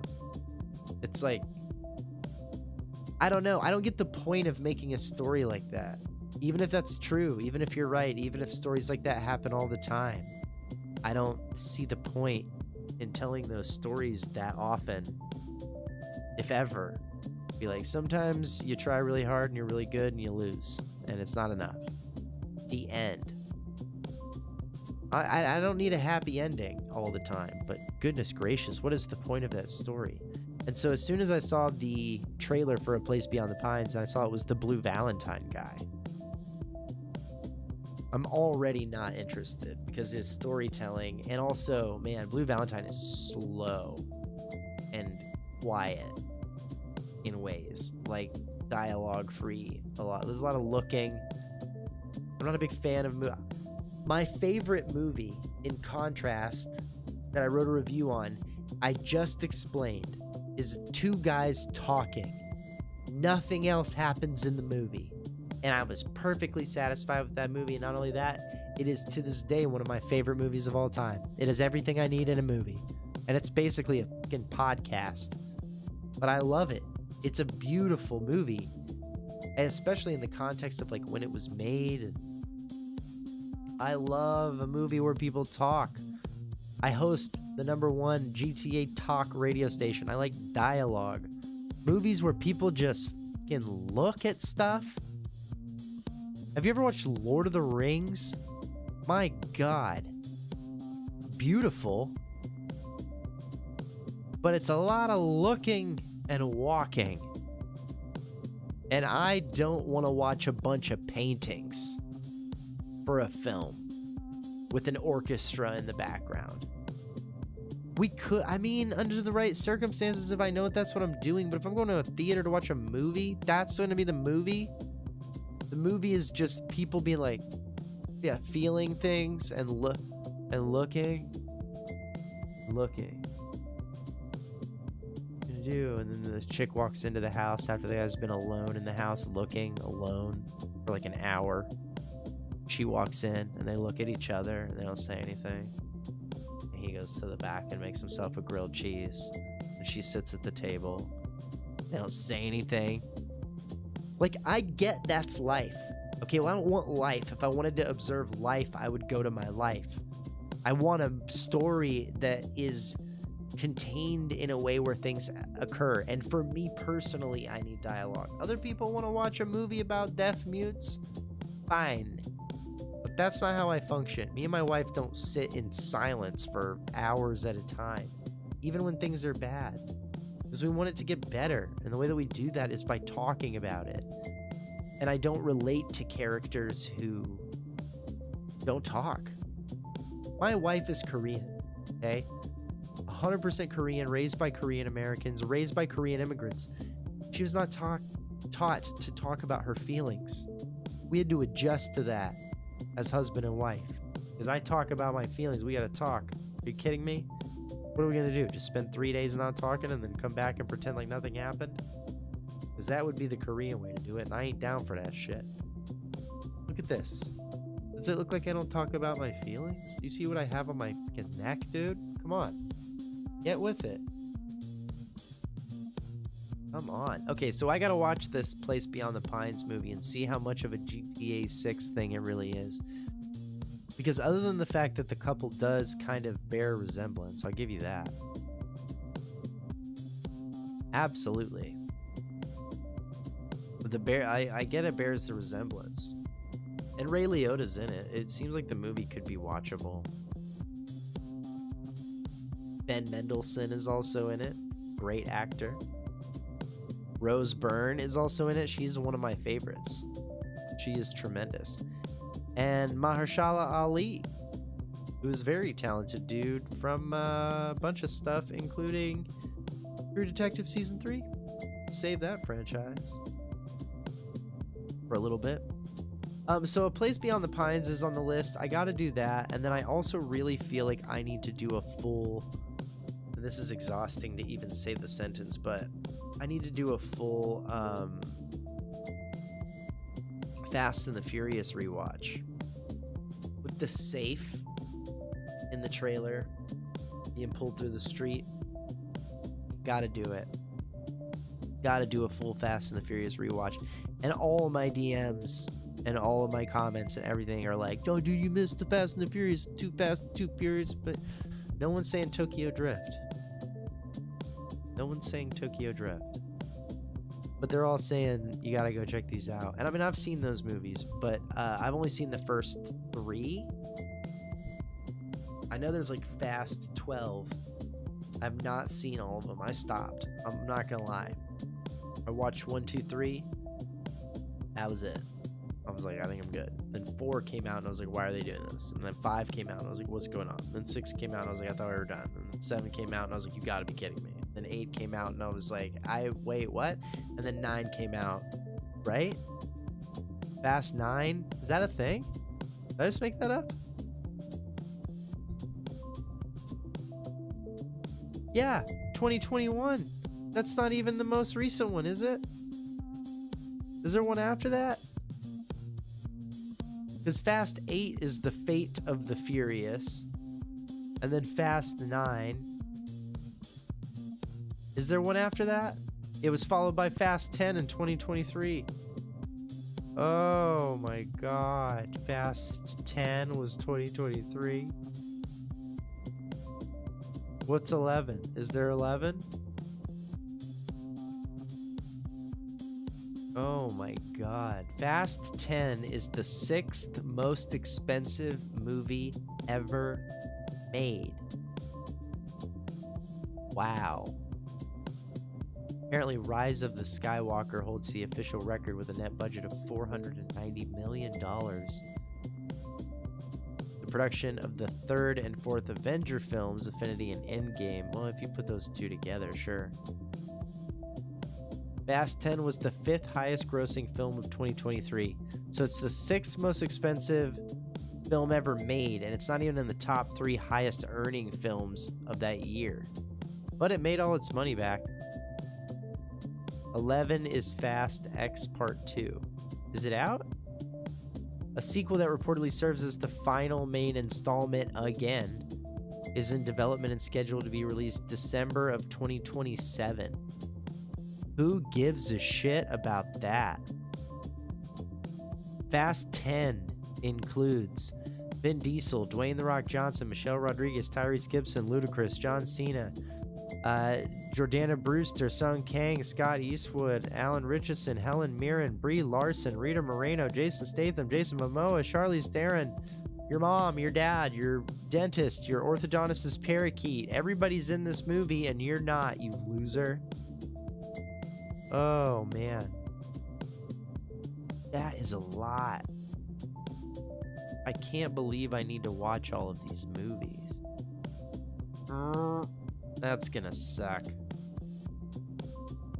Jordana Brewster. Yeah, you know, she was in a movie in the 90s called The Faculty, which is pretty heavily slept on. Let me look this up. The Faculty is a great movie. Not enough actors, Prism said. Yeah, we're gonna work on that, dude. We're gonna see what we can do about that. Yeah, The Faculty, dude. She was in Lethal Weapon 2. Have you seen Lethal Weapon? Have I seen Lethal Weapon? Are you kidding me? You're talking about the TV show or the movie? She's in the movie? No, she was on the TV show. She's not in the movies. I've seen all the Lethal Weapon movies. I was on the Lethal Weapon TV show. I was on that show once as a background actor, as an extra. When I first moved to LA, I was looking for work and I did some background acting for a little bit. Did some extra work and I was on Lethal Weapon. Rooftop club scene or something like that. Yeah, you can go try to find me. It's a lot easier to find me in Curb Your Enthusiasm. That's one of the easier ones to find.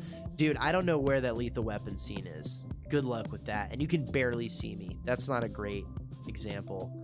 As far as background acting, the clearest thing I think I ever did was Curb Your Enthusiasm. There's an episode in the new... It's in the new version, not the original, but it was in the new season that they started. I think it was the first season after the reboot, and they go to a golf club. Neil Casey and Ed Begley Jr. are in the episode. I don't remember which one it is, but I'm pretty clearly in there. You also wrote Lethal Weapon. No, I did not write Lethal Weapon. I was on it. No, that's not listed on my IMDb as a writer. Those are listed as background acting credits. They're on there as because I was an extra. That's why they're there. Yeah, Fast and the Furious. I'm gonna have to rewatch all of this. One thing I'm allowed to talk about right now is I've been a background actor in an Indian film. You can see my glorious ginger hair. Oh, I love that. Good for you, dude. Fantastic. I was in the Miracle on 34th Street remake crowd scenes. Can't find myself. Never do a winter movie in the middle of the summer. Dude, that's almost always when they do it. It's crazy. Were you in New York? They shot that in New York, right? That was the one with Mara Wilson. Came out in like 1996? 97? Miracle on 34th. Chicago. Oh, right. Yeah. Chicago. Absolutely. Fast 9, Fast 10, Fast 10 Part 2. Oh my god. It was filmed in my local airport. I love that for you, dude. I love that sweet ginger lock waving through. College campus north of Chicago. Got it. Yeah, fantastic. No, Blind Fury is Scottish. He's not British. Okay. Let's see. Oh. Here's one of the last things that I wanted to mention, because even though we don't talk about the leaks, I just want to make it clear. Apparently, there's a big thing out now about how the lobbies are going to be 32 players, and people were hoping for more. Who cares? Just do the matchmaking better. I wanted to say that. Who cares about a 32? I don't need more than 30 people in a lobby in a map that I'm playing in. What do you need, like 60 people? Crazy. Don't need to do that. And if they can expand it later, great. If they can do it on PC, great. Who cares? That's a dumb problem. People are mad about these 32 player lobbies. Like, that's not going to be enough. We need to get them together. The matchmaking needs to be better. What I like are the lobbies that are based on how you play. I want to be put in lobbies with other people who are doing more mission-based, story-based, role-play, gameplay, blah, blah, blah. The Chaos players, man, put them in their own crazy lobby. And I know they tried to do that with Bad Sports and stuff like that. Red Dead did it better. People who are running their businesses tend to be in lobbies with other people who are running businesses. And yeah, I really hope that they get that figured out. Motionless Mothra. I couldn't imagine 60 players in one lobby. When I'm trying to sell my cargo, at least one of them will try and blow up everything I own. There's nothing wrong with having 1 or 2 adversaries in a lobby, and it also doesn't need to be designed in a way where it's like, as soon as you're transporting goods, a signal goes out to everybody that you're on the map with valuable cargo. Like, what? Why and how would it work that way? You know, like, the RP of that is just weird. I don't get it. I don't get that. I don't understand why it's like, okay, so I'm a criminal and I'm about to transport my illegal goods, and as soon as I'm 30 seconds out of my warehouse, everyone in the entire state knows that I'm doing this. Why don't I have a wanted level 5 stars right away? If it's just instantly true for everybody. This tracker, a tracker is pinged session wide. No, dude. If you want to be in the bit, here's how I would do it. You want to know how I would do it? I would 100%. I would make it to where if you want to be a troll and you want to hunt people who are selling stuff, you have to go to your apartment or your business and you have to get on the computer and you have to see if anybody is planning to do a sale, is doing a sale, sales go, whatever. You know what I mean? And then you can be like, oh, there's the target, and you try to go get them or whatever. Or you have to check your phone and look in Trackify, something. You make it a little harder other than to just go, he's right here the whole time. Blow him up, blow him up. It doesn't need to work that way. Like, make it to where you have to come find me. And if you do and you blow my stuff up, I don't think you get anything for that. I think you get nothing. I think if you steal my cargo and put it in your warehouse, that's pretty cool. That's a cool thing to do. They let you steal heist prep, work, gear, whatever, but they don't let you steal acid lab cargo from people. Like, you're delivering acid on your bike. I can't come shoot you and take your bike. That would make more sense. Like, now I have all this acid I can sell because I stole it from you. That's how the real drug trade works. I kill you, I steal your stuff, now I go sell it myself. But, like, you're driving a truck full of weed. I shoot a grenade launcher into your truck explodes, all the weed gets burnt up, and I get $1,500? For what? From who? Who is paying me to, like, disrupt this? Are the cops giving me this money? To mess up the drug trade? I don't get it. Another thing that doesn't make sense with selling is how the cops always seem to know at the drop-off. I want a way to sneak under the cops' nose somehow and get a bonus for that. Yeah, that's absolutely a thing. Motionless Mothra. Sav actually put out a pretty good video recently on the cops and the technology that's in Red Dead and stuff like that, so that's good. The one selling mission I hate the most is the weed delivery and you're stoned. I actually kind of like that. Yeah, it happens when you're delivering from your weed farm and there's the stoner hippie guy in the front seat. I will say, Gambit, I like that, but it's too much. And they make you drive like you're drunk. When you're high and you drive, the impairment in the video game should just be visual. driving stoned doesn't make you like jerk the wheel left and right. That's like a drunk thing. When you're driving drunk, all of a sudden you don't realize you're like drifting, or like you compensate and it goes too far. Like you can jerk it around. Like that makes sense. The stoner thing of you get stoned should be just visual, and it should like make you go in first person, like first person lock. That would be great. If you want to put the stoned effect, Rockstar, on driving, no more jerking the wheel left and right. Just give us an insane visual filter that's hard to see through. Make the music sound weird, okay? And lock us into first person. That's the way I would do that.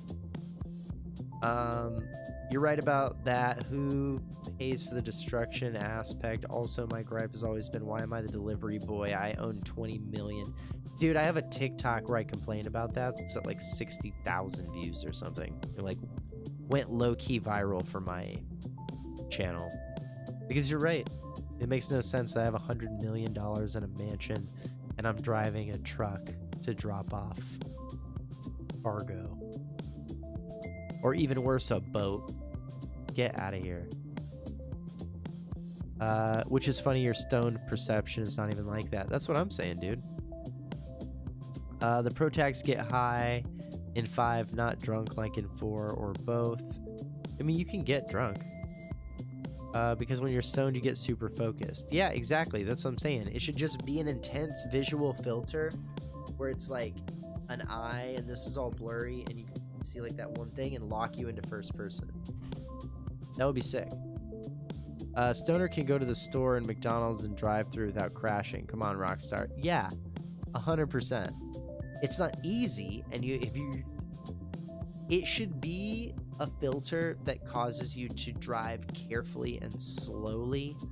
And the way that it works now, even if you drive slow, it like jerks the wheel into a tree or a pole, and it just like doesn't make any sense.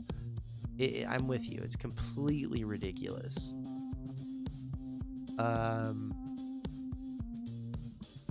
You're the delivery boy because you have paid for an NPC to drop off a card in the auto shop. You'll probably lose all 20 million.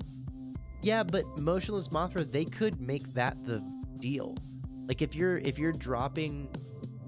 doing a sale of like $500,000 worth of like illegal cargo, right? And you don't want to do it, just scale it like you do the bonus in the other direction. So if you do it in a public session, you get a bonus, right? Well, if you do it in an invite-only session, you don't. So let's say you get $500,000 for it in invite only. Let's say you do a session with some people in it. Let's say it makes you $600,000. Okay, well, in an invite-only session, go to your warehouse, assign a driver, and pay him $100,000 of it. And now you don't have to do anything or risk losing the thing. And you get 400 instead of 500. 20% cut. It's a big cut. But just make that the deal. You don't have to make it like, man, they tried and they got shot up, so sorry. And yeah, every now and then you could have a random event where it's like, man, you sent them on it and it got stolen. And now you have to go get it back. Almost like a raid when one of your businesses gets raided. Like, oh, the sale went wrong, and you have to go do a mission to bail them out. Sometimes, not often. You know what I mean? Man, I'm full of ideas. I'll fix all of this gameplay stuff. Don't even trip. My dad can drink and drive drunk. He didn't drink much, like slow driving. I don't recommend it, encourage it in any way, by the way. Yeah, no one should do that. I saw someone on a podcast recently talking about that. They were trying to say that drunk driving and stone driving is the same thing. It's just not. It's just not. It doesn't impair you in the same way. I don't encourage intoxicated driving in any situation. I don't think it's a good idea. But a functional alcoholic driver and a functional stoned driver is not the same. Is not the same thing. And unfortunately, that's kind of my point. The mechanic in GTA 5 treats it like it's the same thing. Man, I was watching that Snapmatic Girl video of GTA 5 and it made me want to replay it so bad. We're so far away. Obviously, we're going to be playing that like later in the year. Doing a full replay of that because we're still in Vice City, but we got time. Funny story. I stoned one time and rode my bicycle home. I felt like I had weighted training wheels on. That's legit. That sounds right. We should be allowed to pay Johnny on the spot to do it. There you go. Not a bad idea. Or every business has employees. Or you could even set up a different app through like the mansion where your AI hires a street thug to do it. Like, so you can pick it. Like when you do a heist and you get to pick the 3 different drivers, let the agency go, okay, this guy's going to cost you 20%, this guy costs 15%, this guy only costs 10%. But the 10% guy might lose the whole damn thing. And if you just pay the 20% guy, you'll never lose a sale. You know what I mean? It wouldn't be that bad. Your sales could be just treated like mini heist missions and you just assign people to them and take the cost, take the hit. Because I don't think Rockstar planned for our empires to really grow quite this big. But now you go to the mansion and it's like you're running like 30 businesses. It's exaggerating, but not really. It's pretty big. It's like 25? Something like that. Okay. Some guys can drink and drive, some guys can't. I mean, what is drunk? Is drunk going all over the road? Well, I mean, drunk is measured by your intoxication level. Driving high is the same. No, it's not. No, it isn't. I think you can be both high and drunk at once. Yes, that's true. In America, we call it being cross-faded. It can be a very good time, but you shouldn't drive either way. What do we think of this adversary mode coming for mansion raids? I'm excited about it. I'm going to check it out. We should definitely play it on stream tomorrow night, right? Blind Fury, what do you think? Can we get Johnny Cortez, Johnny Gaming, Big Johnny Gaming? That's at least 3 of us. I'm sure we can find another session to mess around in. Sorry, laptop keyboard quick fingers tend to miss letters and autocorrect kicks in missing words. Hey, no worries, man. Gambit, we got you, dog. You don't have to explain yourself to us. We all understand how it works, brother. Yeah, let's do it. We'll plan on that. We'll check out this mansion raid stuff tomorrow night. If it's good, I hope it's good. I'm not a huge, like, raid dude. I liked the one, the Cayo Perico one was fun. I did do that one. That one was pretty cool. Yeah, Big Johnny Gaming is Johnny Cortez. Same guy, same man. You know what it is. Okay. Does anybody have any final topics? We're in our last like 5 or 6 minutes. Anybody have anything else we want to talk about? Things that have come up this week? I think that's pretty much everything I had in my outline, I believe. So if you've got anything else, please let us know. Hit us up. Drop it down in the chat. And we'll get into it. We'll get amongst it real quick. How's the missus? Missus is unfortunately under the weather. She came home from work feeling a little scratchy in the throat. So, you know, I pointed her nasty face away from me and sent her to bed. So hopefully she's getting some rest. She's sleeping it up. Let's get amongst that.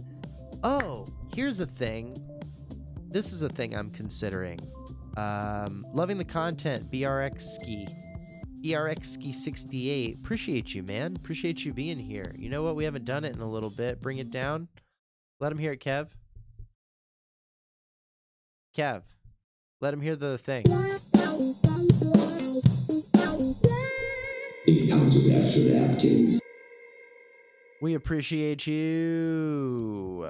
Thanks for getting amongst it with us. We do appreciate it. What was I saying before? Oh, I think once a week, and I'm going to try to, well, maybe we do this once a week, once every other week. We'll see how frequently we can get it going. I'm going to start doing guest segments. on Vinewood Public Access. So sometime in between the live streams over the weekend or in between, I'm going to talk to somebody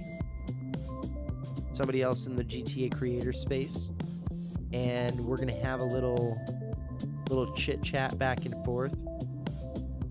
Nothing complicated.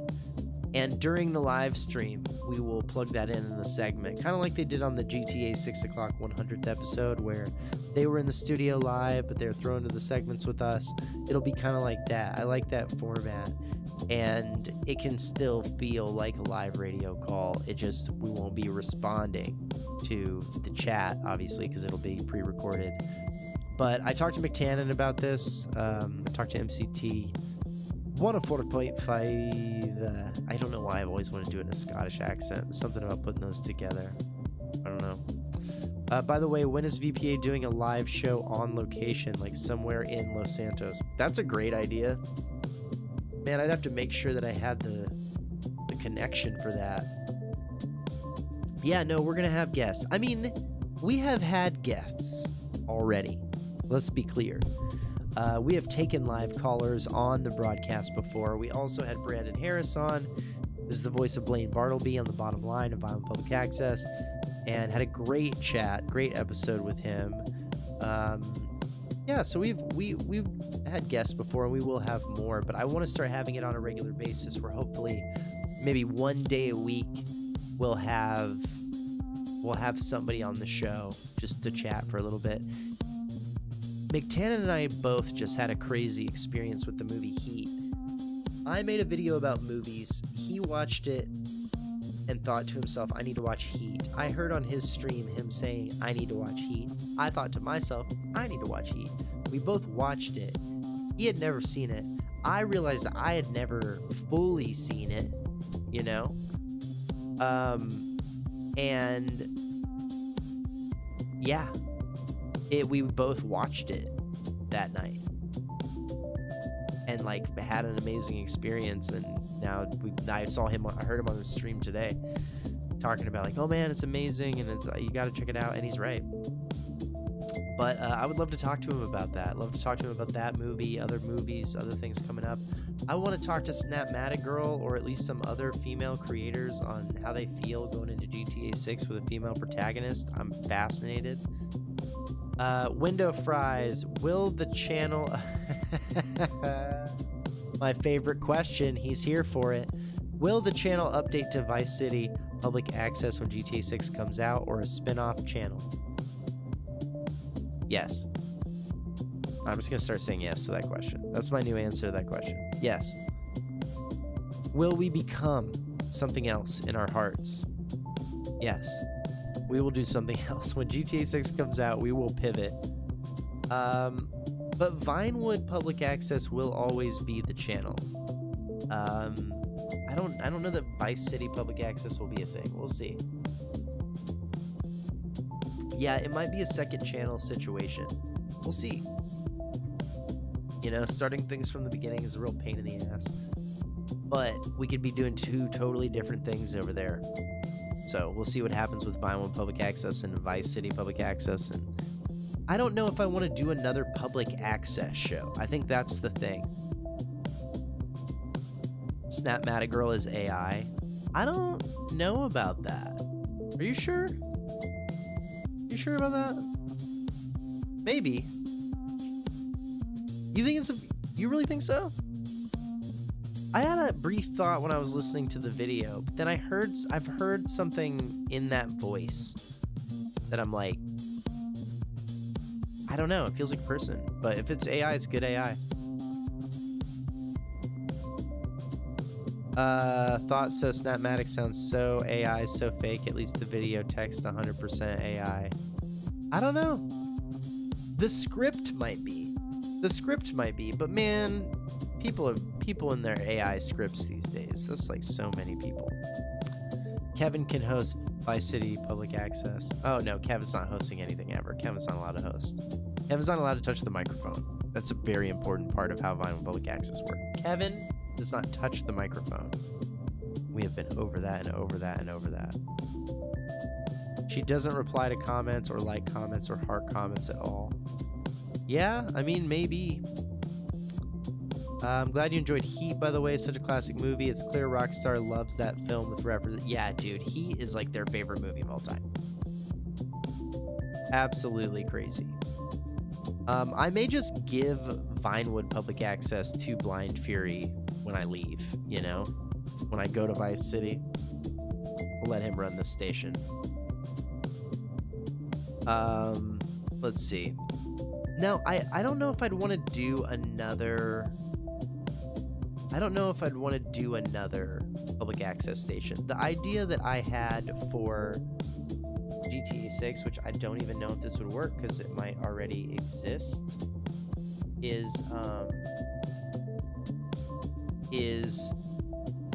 the drive time show. Yeah, we didn't watch it together, Toward Eye. We just happened to watch it at the same time, within like 12 hours of each other. And both of us had not fully seen it.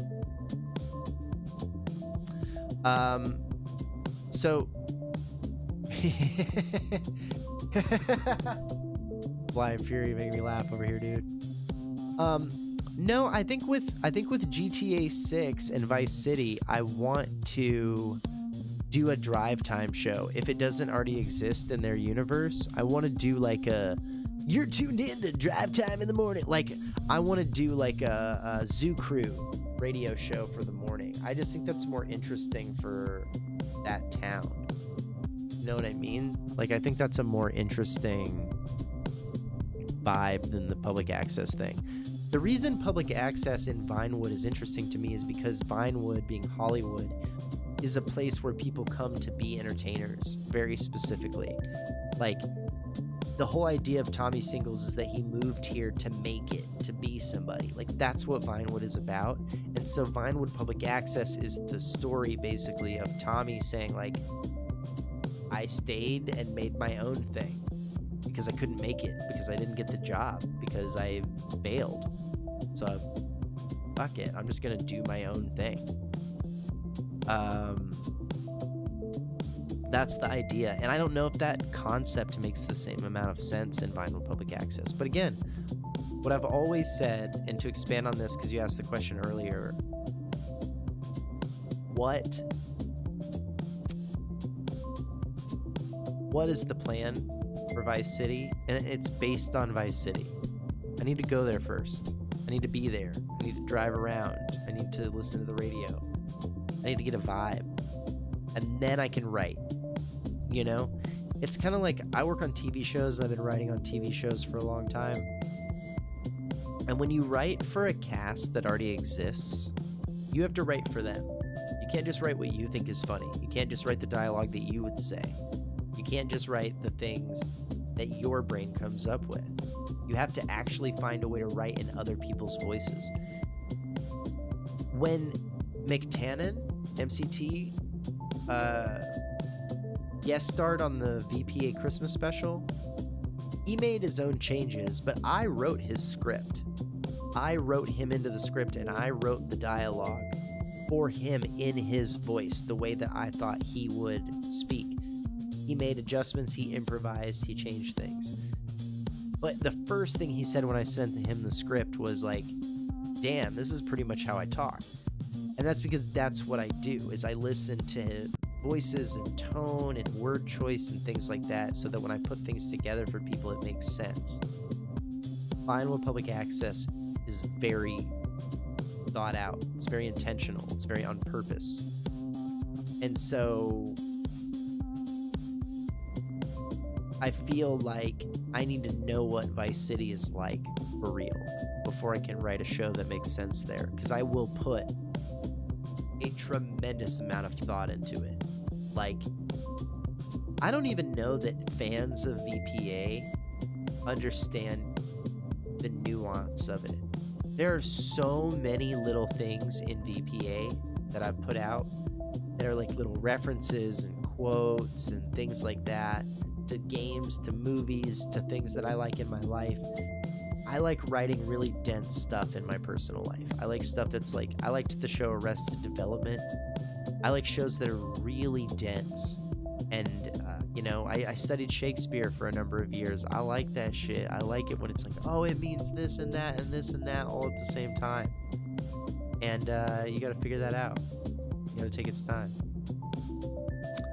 Johnny Fever from WKRP. Johnny Fever. Sorry, Leonida Man. Do Leonida Man on VCPA. Gotta play 6 first. You're right. Just thought of this. Morning radio show used to have a segment called Florida. Not like the rest of us. Just read off crazy stories from Florida. Yeah, dude. That might be a fun VPA segment, right? Once I figure out how to say Leonida. I'm not saying it again. I already said it once on broadcast day 1? I think broadcast day 1.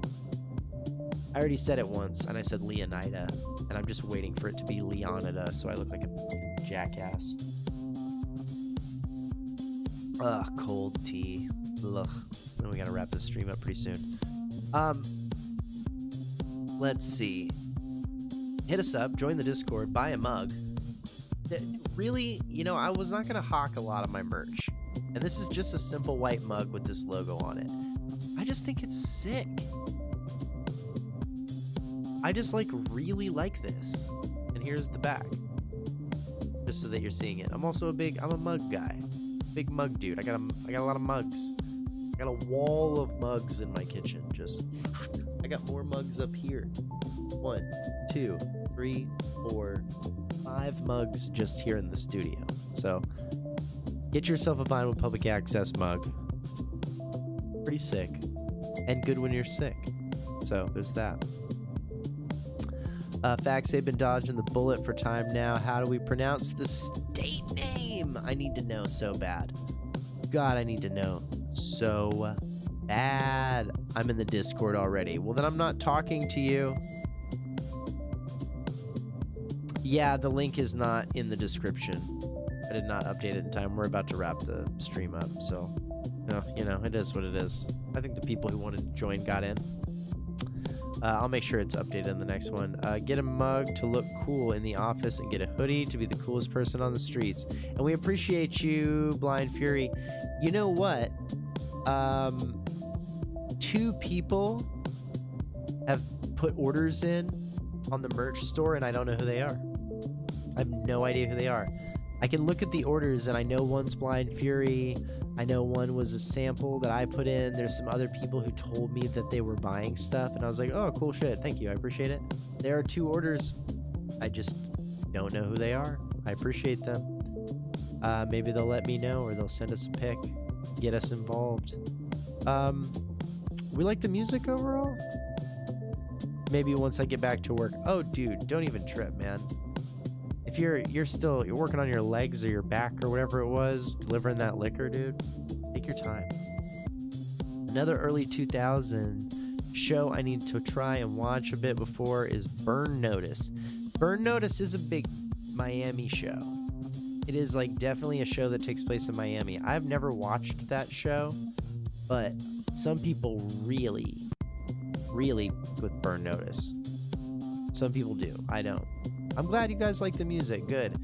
I had to upload it earlier today just by itself as a video to see if it would get flagged. Fortunately, it did not. So now we've got a new track, which is great.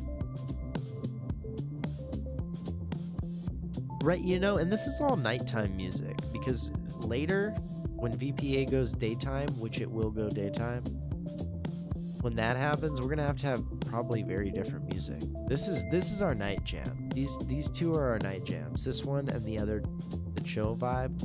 We got this one, and then we got the classic.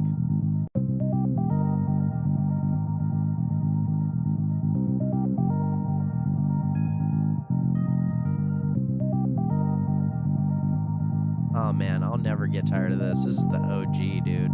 This is the OG Vinewood Public Access, baby. You know what it is. I hope we can buy the Scarface mansion in GTA 6. I replayed the Scarface game this month, and man, it's good. You know, I don't know that I ever played the Scarface video game. I don't think I ever played it, if I'm being totally honest. I also did not play The Godfather. No, I did play The Godfather. I'm sorry. I haven't played Mafia, the series. I haven't played the Mafia or the Old Country or any of those. I haven't played Mafia games. But I did play the Godfather video game on PS2 back in the day. It was not bad. Off topic, how close did the fires get to you, and is there any rebuilding? Haven't heard any news other than the money that was raised didn't go out to the residents. Okay, I can talk about that. So the fires out in Los Angeles a year ago that was crazy. It was one of the craziest things I've ever seen in my real life. You know, I've lived in a lot of places. I saw a pretty epic blizzard in New York City that was like a record thing, messed a lot of shit up. I grew up dealing with tornadoes and different shit. Those fires is one of the weirdest, scariest things that I've ever been around. And man, the sky was just orange for like 2 days. Like bright orange. Like, you know when you put those blue blocker sunglasses on and you look up and it just makes everything look like you're in a Western? It was like that. But you would look around and it was like, and then that was in the sky, and so the sun is trying to come through the ash and all this the fire. And so not only we look up and see that it's orange in the whole sky, like sunset at noon, right? Imagine a sunset vibe, but it's the whole sky and it's like 1 o'clock in the afternoon. And it is snowing ash all over us. And when you look around at everything, it looks like The Walking Dead. Like, it looks like the apocalypse. When they show you movies where the sky is on fire, dude, that's crazy how close they get to what it's really like, because it looks like that. It does this weird thing to the lighting because of the filter. It's so trippy. As far as the rebuilding, I don't know a lot about that because I don't live in a neighborhood that was immediately affected. If you've seen my intro, you know that I shot, maybe you don't know, I shot my intro stuff in most of the photos that I post and different things that I post here in LA, right outside my house. I live at the top of a hill, so if I go outside my house and I go out to the street, there's like a view of the skyline. And so I'm very close to downtown LA. I live right by Dodger Stadium, something that does not exist in Grand Theft Auto 5. And I live right by Dodger Stadium, and the fires did not quite get to me. But I have a lot of friends that lived on the West Coast in the Pacific Palisades, which is a very fancy neighborhood. A bunch of celebrities and stuff live there, and that entire neighborhood got completely destroyed. Like, the Pacific Palisades didn't exist anymore. And it's in the game. It's part of Chumash. If you go to GTA 5, Chumash is like Pacific Palisades and Malibu kind of combined together. And there's two parts of Chumash. There's like north and south. And that's kind of like Malibu and Pacific Palisades like mashed into one thing. There are countless structures in GTA 5 that are on that Great Ocean Highway on the West Coast that are directly based on things in LA that don't exist anymore. Like, you can go to it in GTA, but you can't go to it in LA anymore because it just doesn't exist, 'cause it burned down. It was pretty trippy. Some things seem to be getting rebuilt.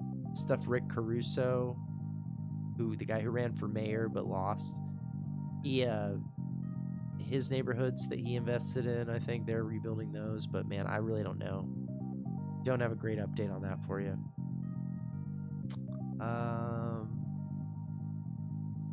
Mafia the Old Country. Oh, you guys are just kind of getting into it on Mafia the Old Country. What was messed up for me, I knew there were some of the fires were because of 5. Oh, you knew where some of the fires were because of 5. You played the game, and so when the city caught fire, you were like, oh, I know that area. I've driven past it on a heist. Yeah, dude. That's the trippy part of that. I'm thinking about making a video on that, honestly, and I need to figure out the structure of it because I don't think this video would do well, but I want to make it. It's just interesting to me. I've had a very interesting relationship with GTA, and that since 2000, man, I don't know. For a long time now, I've kind of been chasing living in this game. And I've had a very weird journey for that, right? So I used to live in New York around the time that GTA 5 came out. So I lived in New York City in Manhattan when GTA 4 was the only game we had to play GTA. So when GTA 4 was the game, I lived in New York. Then GTA 5 came out while I still lived there. And I played it there for like a year. And I loved it, obviously. 2013, 2014. Played GTA 5, and I'm like, man, always wanted to live in LA. I've never lived there. And I fell in love with a bunch of stuff, but I loved GTA 5, the whole game, everything about the city. And I loved Radio Mirror Park. I was like, man, that is my shit. If you've listened to Vinewood Public Access, you know I've got a whole story arc about Tommy in Radio Mirror Park, and he hates DJ George and all this kind of stuff. So I moved to LA, not because of the game, but because of my job and my work. And I didn't want to come here. I moved out here back in 2016, so the game had been out for like 3 years. I moved to Silver Lake and then to Echo Park, which is based on Mirror Park. And I got a job in the television business, which is obviously TV and film is a big part of the city, but it's also a big part of GTA 5 and that whole thing. So it's like Michael becomes a TV producer, a film producer. And I was not a TV producer or a writer for TV shows until I moved here. I had worked at Comedy Central, I had done other things like that, but I hadn't seen, like, you know, the scene in GTA 5 when Solomon Richards invites Michael into the office and he shows him his name in the credit on the screen, and Michael's like, it's like I finally did something with my life. That is how I felt. That is how I felt when I first saw my name on screen in the credits. And you know what? It didn't say associate producer, but it wasn't long until it did say that, which is the same credit that Michael gets. And it's not a major motion picture, and I'm not like the #1 ranked producer on it.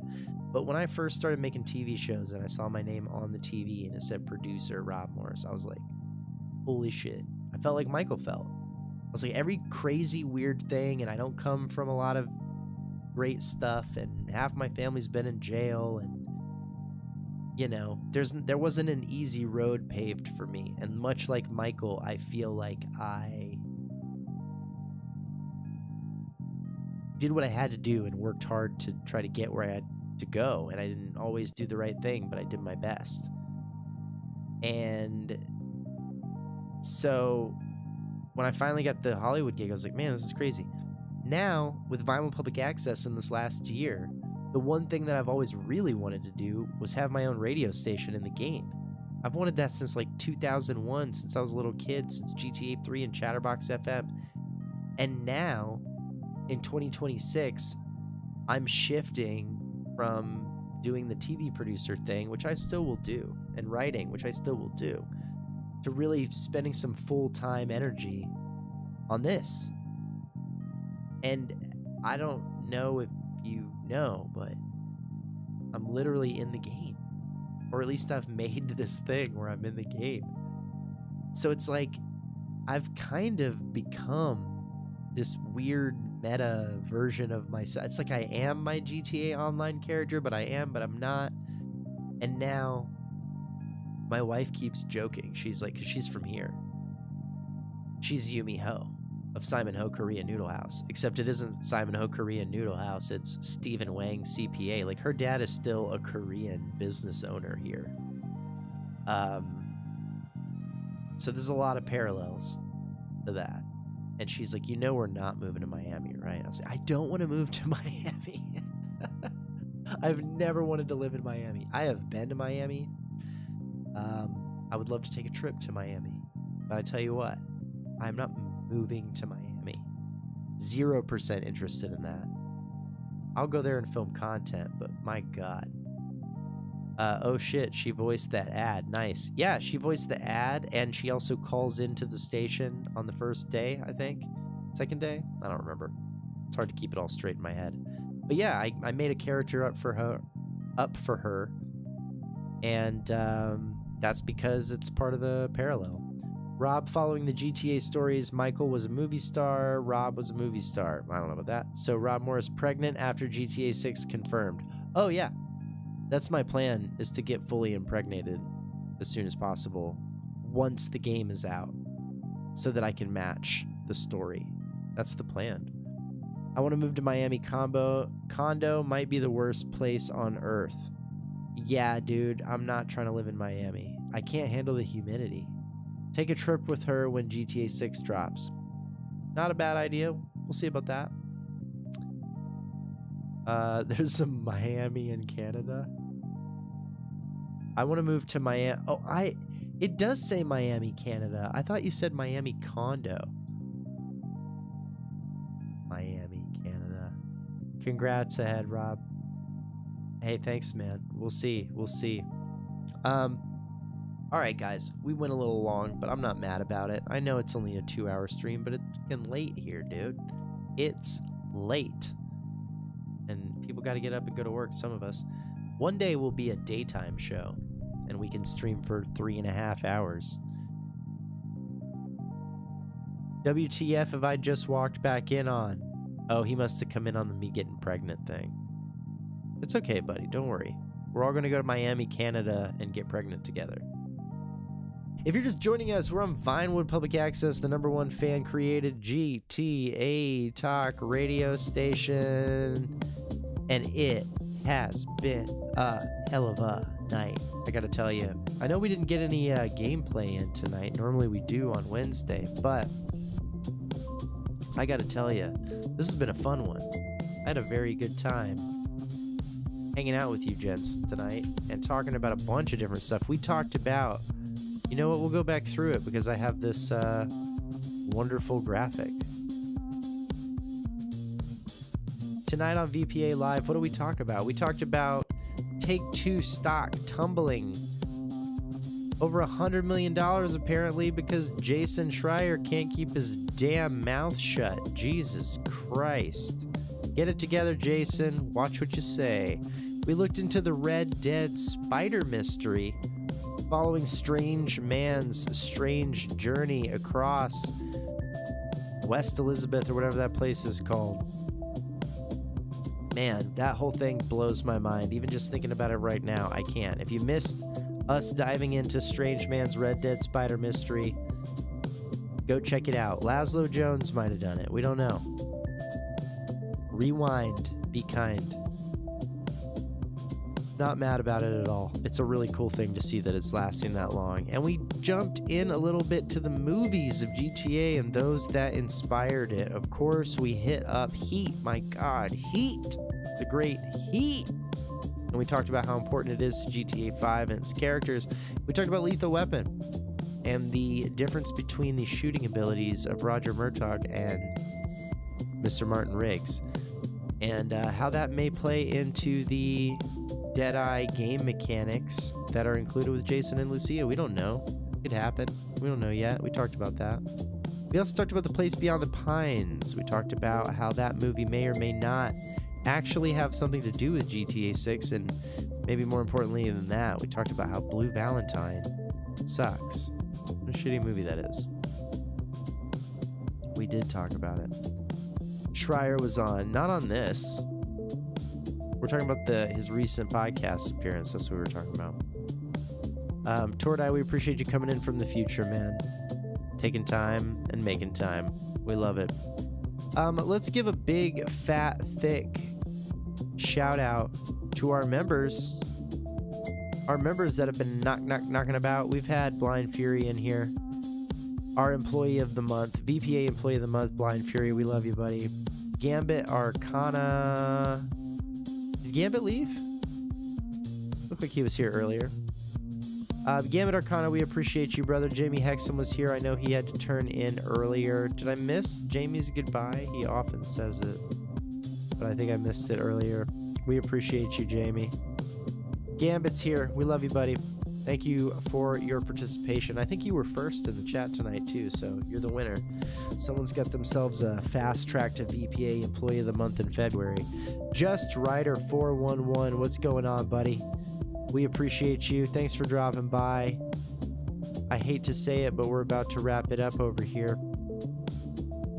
Let's see, who else? Who else is here? Just so I make sure I say hello to everybody. Motionless Mothra, we got to say it out loud. Big Johnny Gaming, we got to say it out loud. You know what it is. Bring the music down just for a second. Let's give it to him one more time, Kev. Kevin, give it to him one more time. Kevin, you piece of shit. Just play thing. When I ask you... It comes with extra napkins. Embarrassing. For you and for me. That's the truth of it.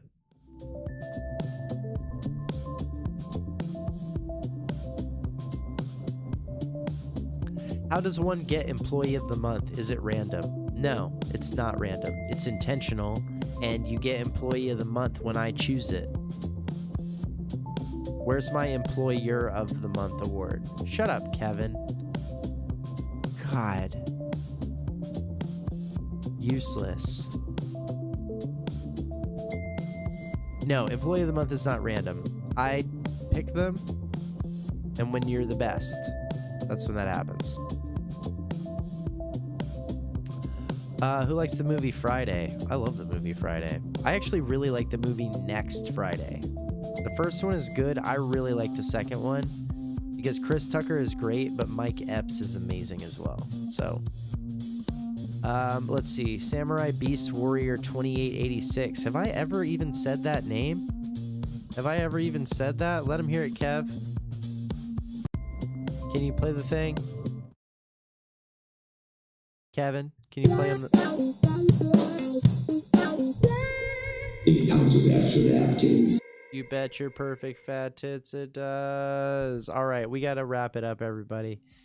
We appreciate you hanging out. If you missed part of the stream, go back and check it out. Hit us up in the Discord. Join it. The link is not great right now, but, you know, make friends with one of these people. They might help you out. I don't have the time. I'm very busy. Also, consider becoming a member. We thank all of our members, the friends of Kevin, the friends of Tommy. We appreciate you from the bottom of our hearts. Also, get yourself a Vinewood Public Access mug available in the link below. We appreciate you. Be careful, Kevin. He'll smash you through your window to get Employee of the Month. Yo, crazy. Y'all duking it out. All I know is that Employee of the Month at VPA is brought to you and presented by Nutbuster, the finest falafel joint on the West Coast. Since 1969, Ahmed and his family have been busting nuts and not left a single mouth unfilled or unsatisfied. So, if you're looking to get your taste buds fully soaked, head on over to Nutbuster, get yourself a falafel, hummus, whatever you need. Ahmed's going to get you taken care of. So we appreciate that, and we appreciate you sponsoring our VPA Employee of the Month. Ahmed, from the bottom of our hearts, thank you so much. So much. And you guys, let's go. Enjoy the radio. I worked really hard on it. I know most of you have already heard it, but some of you might be new.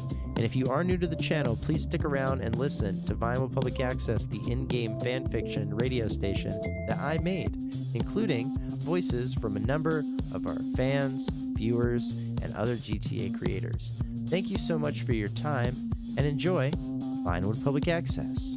Good night.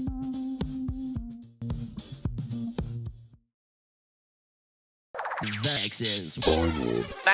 Vinewood Public Access. Where big time dreams meet downtown delusion. Good morning, everyone. We are into the wee hours here in Los Santos, which means the freeways are empty. The coyotes are getting bold, and the only people awake are cab drivers, insomniacs, and the guy in my building who plays drums with his forehead. You're tuned in to Vinewood Public Access, the only station in the city with more dead air than funding. And if you're wondering why I'm still here, well, so am I. Until someone books this godforsaken time slot, or until Kevin updates our grant paperwork, we're required to broadcast 24 hours a day, 7 days a week. Public access never sleeps, even if I desperately want to. Now, earlier tonight, in a moment of weakness and misplaced optimism, I went to Studio Los Santos in Del Perro. Don't ask me why. I think I had some delusion about reconnecting with the kids and what they're doing. Maybe I just wanted somewhere dark to be sad, but there I am, wedged between bottle service and regret, and I spot him. Laszlo. Yeah, the Laszlo. That Laszlo. If you grew up outside Vice City like I did, Laszlo was it. Voice of a generation, big personality, no filter. He made radio feel like rebellion. It was inspiring. Now, he's in the DJ booth at Studio Los Santos, but he's not DJing. He's warming up the crowd, telling jokes, like real estate jokes. Something about a mortgage rate and a bottle service deduction. I think someone threw a vape pen at him or something, but he fell off the back of the stage, and it's hard to watch your heroes literally fall from grace and age out of relevance, especially when you've structured your entire adult bitterness around their model. And now he's there, floundering, while I'm here ranting into the void in the mid-morning on a station held together with duct tape and city negligence. Oh, there's actually a caller on the line. Huh. All right, enough of that. All right, caller, you're on the line and you're up very early calling into the radio. How can we help? Tommy, I just don't get it. I light my love attraction candle every morning, and yet not one man has knocked on my door. It's been months and no one shows up. All the while, I sit here in my sweatpants, spooning tuna into my cat's mouth because her jaw doesn't work, alone. I'm starting to think it was a waste of a $400 candle. Anyway, thanks for keeping me company, Tommy. Say hi to Kevin for me. Well, you know, they say, if at first you don't succeed, eat, pray, and light another candle. I don't know. And no, I will not say hello to Kevin for you. I do not say hello to Kevin for me. Next. Hello? You're on Vinewood Public Access. Who is this? Who? Oh my God. What the fuck is this? What? No. Hello? Kev? Is this? Excuse me. Can you even hear me? No, let's cut. We need to cut this off. Cut this off. Kevin. Cut this off. What the fuck, dude? No. Wait, hey, wake up. I don't give a fuck, dude. Look, if I have to be awake, you have to be awake. We have to do this. And there's this like random guy breathing some nasty shit on the phone. What? How did he even get through? I want my button back. I want the little button back that I had that hangs up on people. I don't give a shit. Get it fixed. God, I can't even with you, dude. Fucking go to commercial. Go to fucking commercial, please.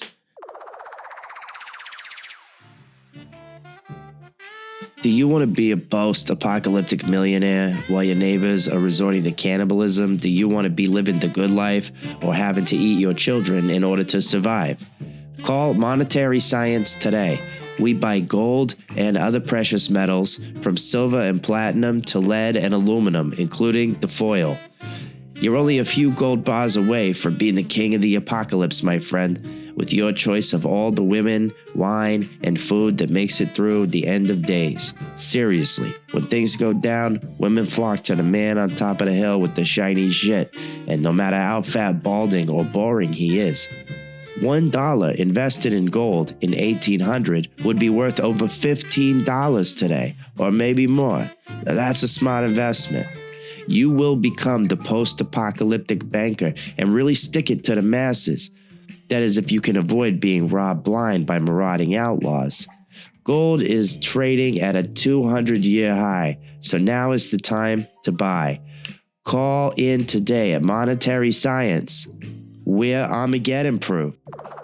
You're tuned in to Vinewood Public Access. Vinewood Public Access.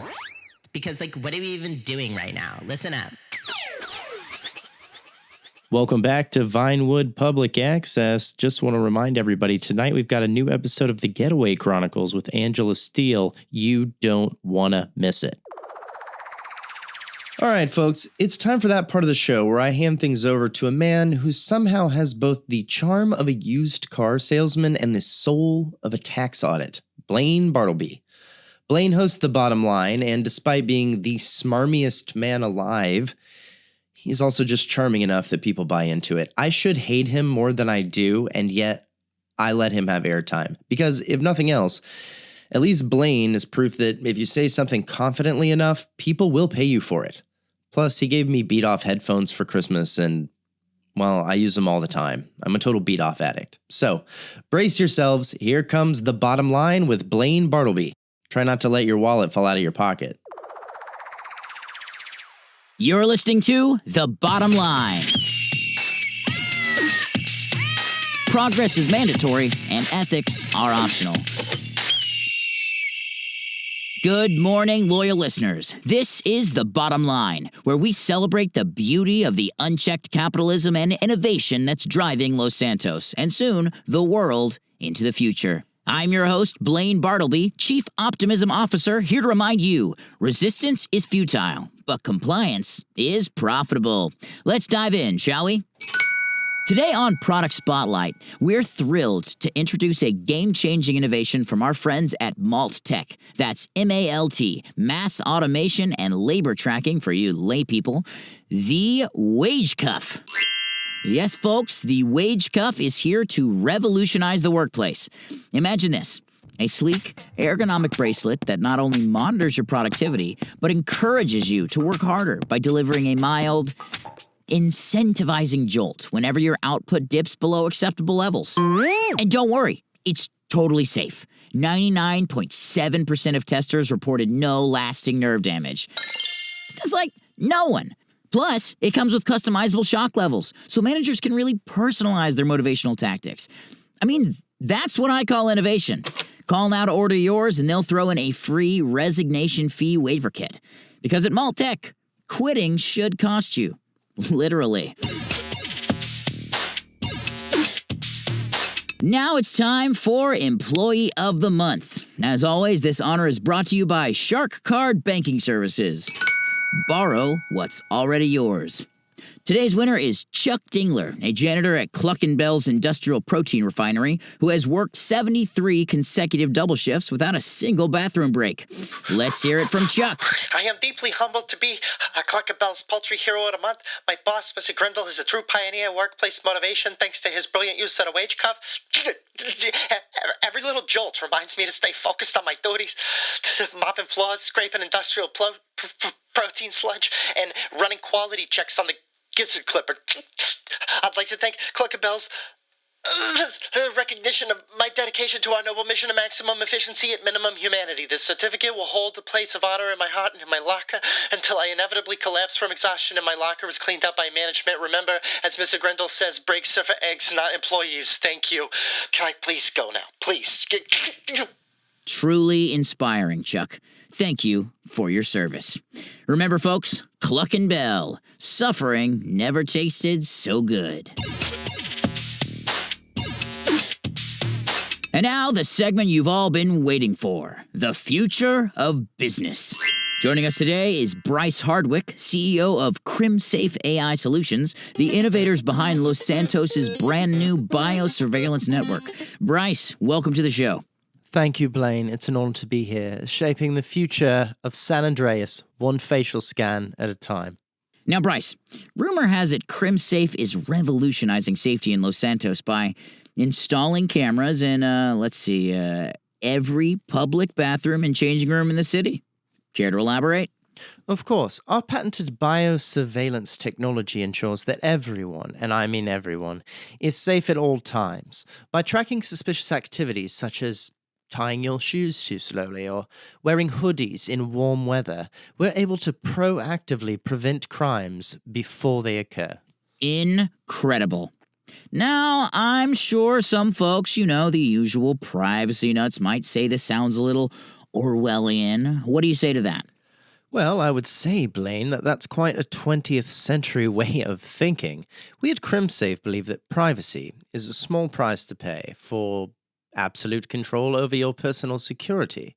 And besides, if you've not done anything wrong, then what have you got to hide? Bryce, I couldn't have said it better myself. All right, before you go, quick question. Do these cameras also track employees during lunch breaks? I'm asking for a very paranoid intern. Oh, Blaine. Well, let's just say at CrimSafe, we're always watching. As well you should be. Bryce Hardwick, thank you for your service. Well, folks, that's all the time we have for today. Remember, the future of Los Santos is bright, shiny, and monitored 24/7. This has been The Bottom Line, the show that keeps you informed, whether you want to be or not. See you next time, assuming you've been productive enough to deserve it.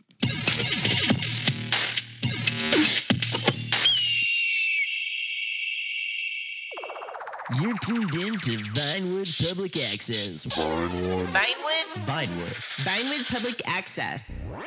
Because, what do you have that's better to do? Los Santos, let's talk about a topic near and dear to my heart. Running away from your problems. Some people pack up, they move west, and they chase a dream. Others get in their car and they drive until they can't afford gas anymore. And then there's me. I left the great state of Leonida, and by great, to be clear, I mean a humid, corrupt, gator-infested sinkhole where people think mayonnaise is a personality trait. And what did I come here for? A shot at real radio, real broadcasting, a chance to make a difference in the cultural wasteland that is modern media. And how did that work out? Well, I had one audition for one station. One. And you know who got that gig over me? DJ George. Yeah, that guy. The same hipster clown spinning obscure yacht rock for rich kids who pretend they like vinyl. The guy who once called himself anti-establishment while doing a sponsored segment for Debonair cigarettes. This is DJ George, home of underground and alternative radio. Yeah, my fucking ass. So, I could have packed it up, left, admitted defeat, but no, I stayed. And in a moment of pure, unfiltered spite, I found a barely functional public access studio and I made it my own. Vinewood Public Access was born, not because the city needed it, not because the people wanted it, but because I refuse to lose to a guy named George. And now, here we are, still broadcasting, still independent, and still making absolutely no money. But you know what? It's mine. It's all mine. Fuck you, George. All right, enough of that. Let's go to the phones. Who do we have? And if it's DJ George, I swear to fucking God, Kevin. Okay, my little note card here says that our next guest is Bonnie. She is a casting producer for Fame or Shame. The show that makes you question humanity's collective taste. Bonnie, welcome. Thanks, Tommy. Though, if I'm being honest, I'm about ready to walk off set and never look back. Ugh. Wow, not every day someone admits to career burnout on the radio where everyone can hear her. What's got you fed up? Is it the fame or is it the shame? It's both. Every week, I have to wrangle these has-beens and wannabes doing the stupidest stunts imaginable. Oh, last week, Miranda Cowan, she was a guest host, and she insisted on doing a 45-minute magic act where she sawed herself in half. It was a disaster, obviously. She's fucking nobody. Well, now I guess she's two nobodies. Yikes. Wait, are you saying Miranda Cowan is dead? Sort of. I mean, her career definitely is. And here I am, dreaming of singing on a real stage instead of babysitting these people who think that twerking on a trampoline is art. She buried the lead a bit, folks, but there it is. The classic I'm secretly talented trope. Tell you what, Bonnie, sing us a few bars right now. Prove you're not just another producer with a dream. Oh, No, I couldn't. Come on, let's hear it. Well, what I even sing? And look, if you're just going to make me sound crazy, because I've heard how people come off on... Well, you've got the confidence, that's for sure. And in this town, that's 90% of making it. Good luck with that, Bonnie, and you remember to keep that health insurance updated. All right, our next guest is Ted. Ted works at Beth's Dog Grooming out in Sandy Shores. Ted, welcome to the show. Thanks, Tommy. So I have this situation on my hands, and I'm not really sure what to do. Okay, well, you're on the right line. Sandy Shores is a land of mysteries, so let me guess, you got stray coyotes coming in to get groomed by mistake. No, nothing like that. It's this one customer. He's always bringing in like a new dog, like every week, and I just never see the same dog twice. Well, I don't know. Maybe he's a big-hearted rescuer. See, that's what I thought at first, but it's weird. He'll bring in the dog, he'll act like all polite, pay in cash, and then poof, next week, new dog, same story. I don't know, it's unsettling. Well, unsettling is one word for it. Have you talked to this guy about what's going on?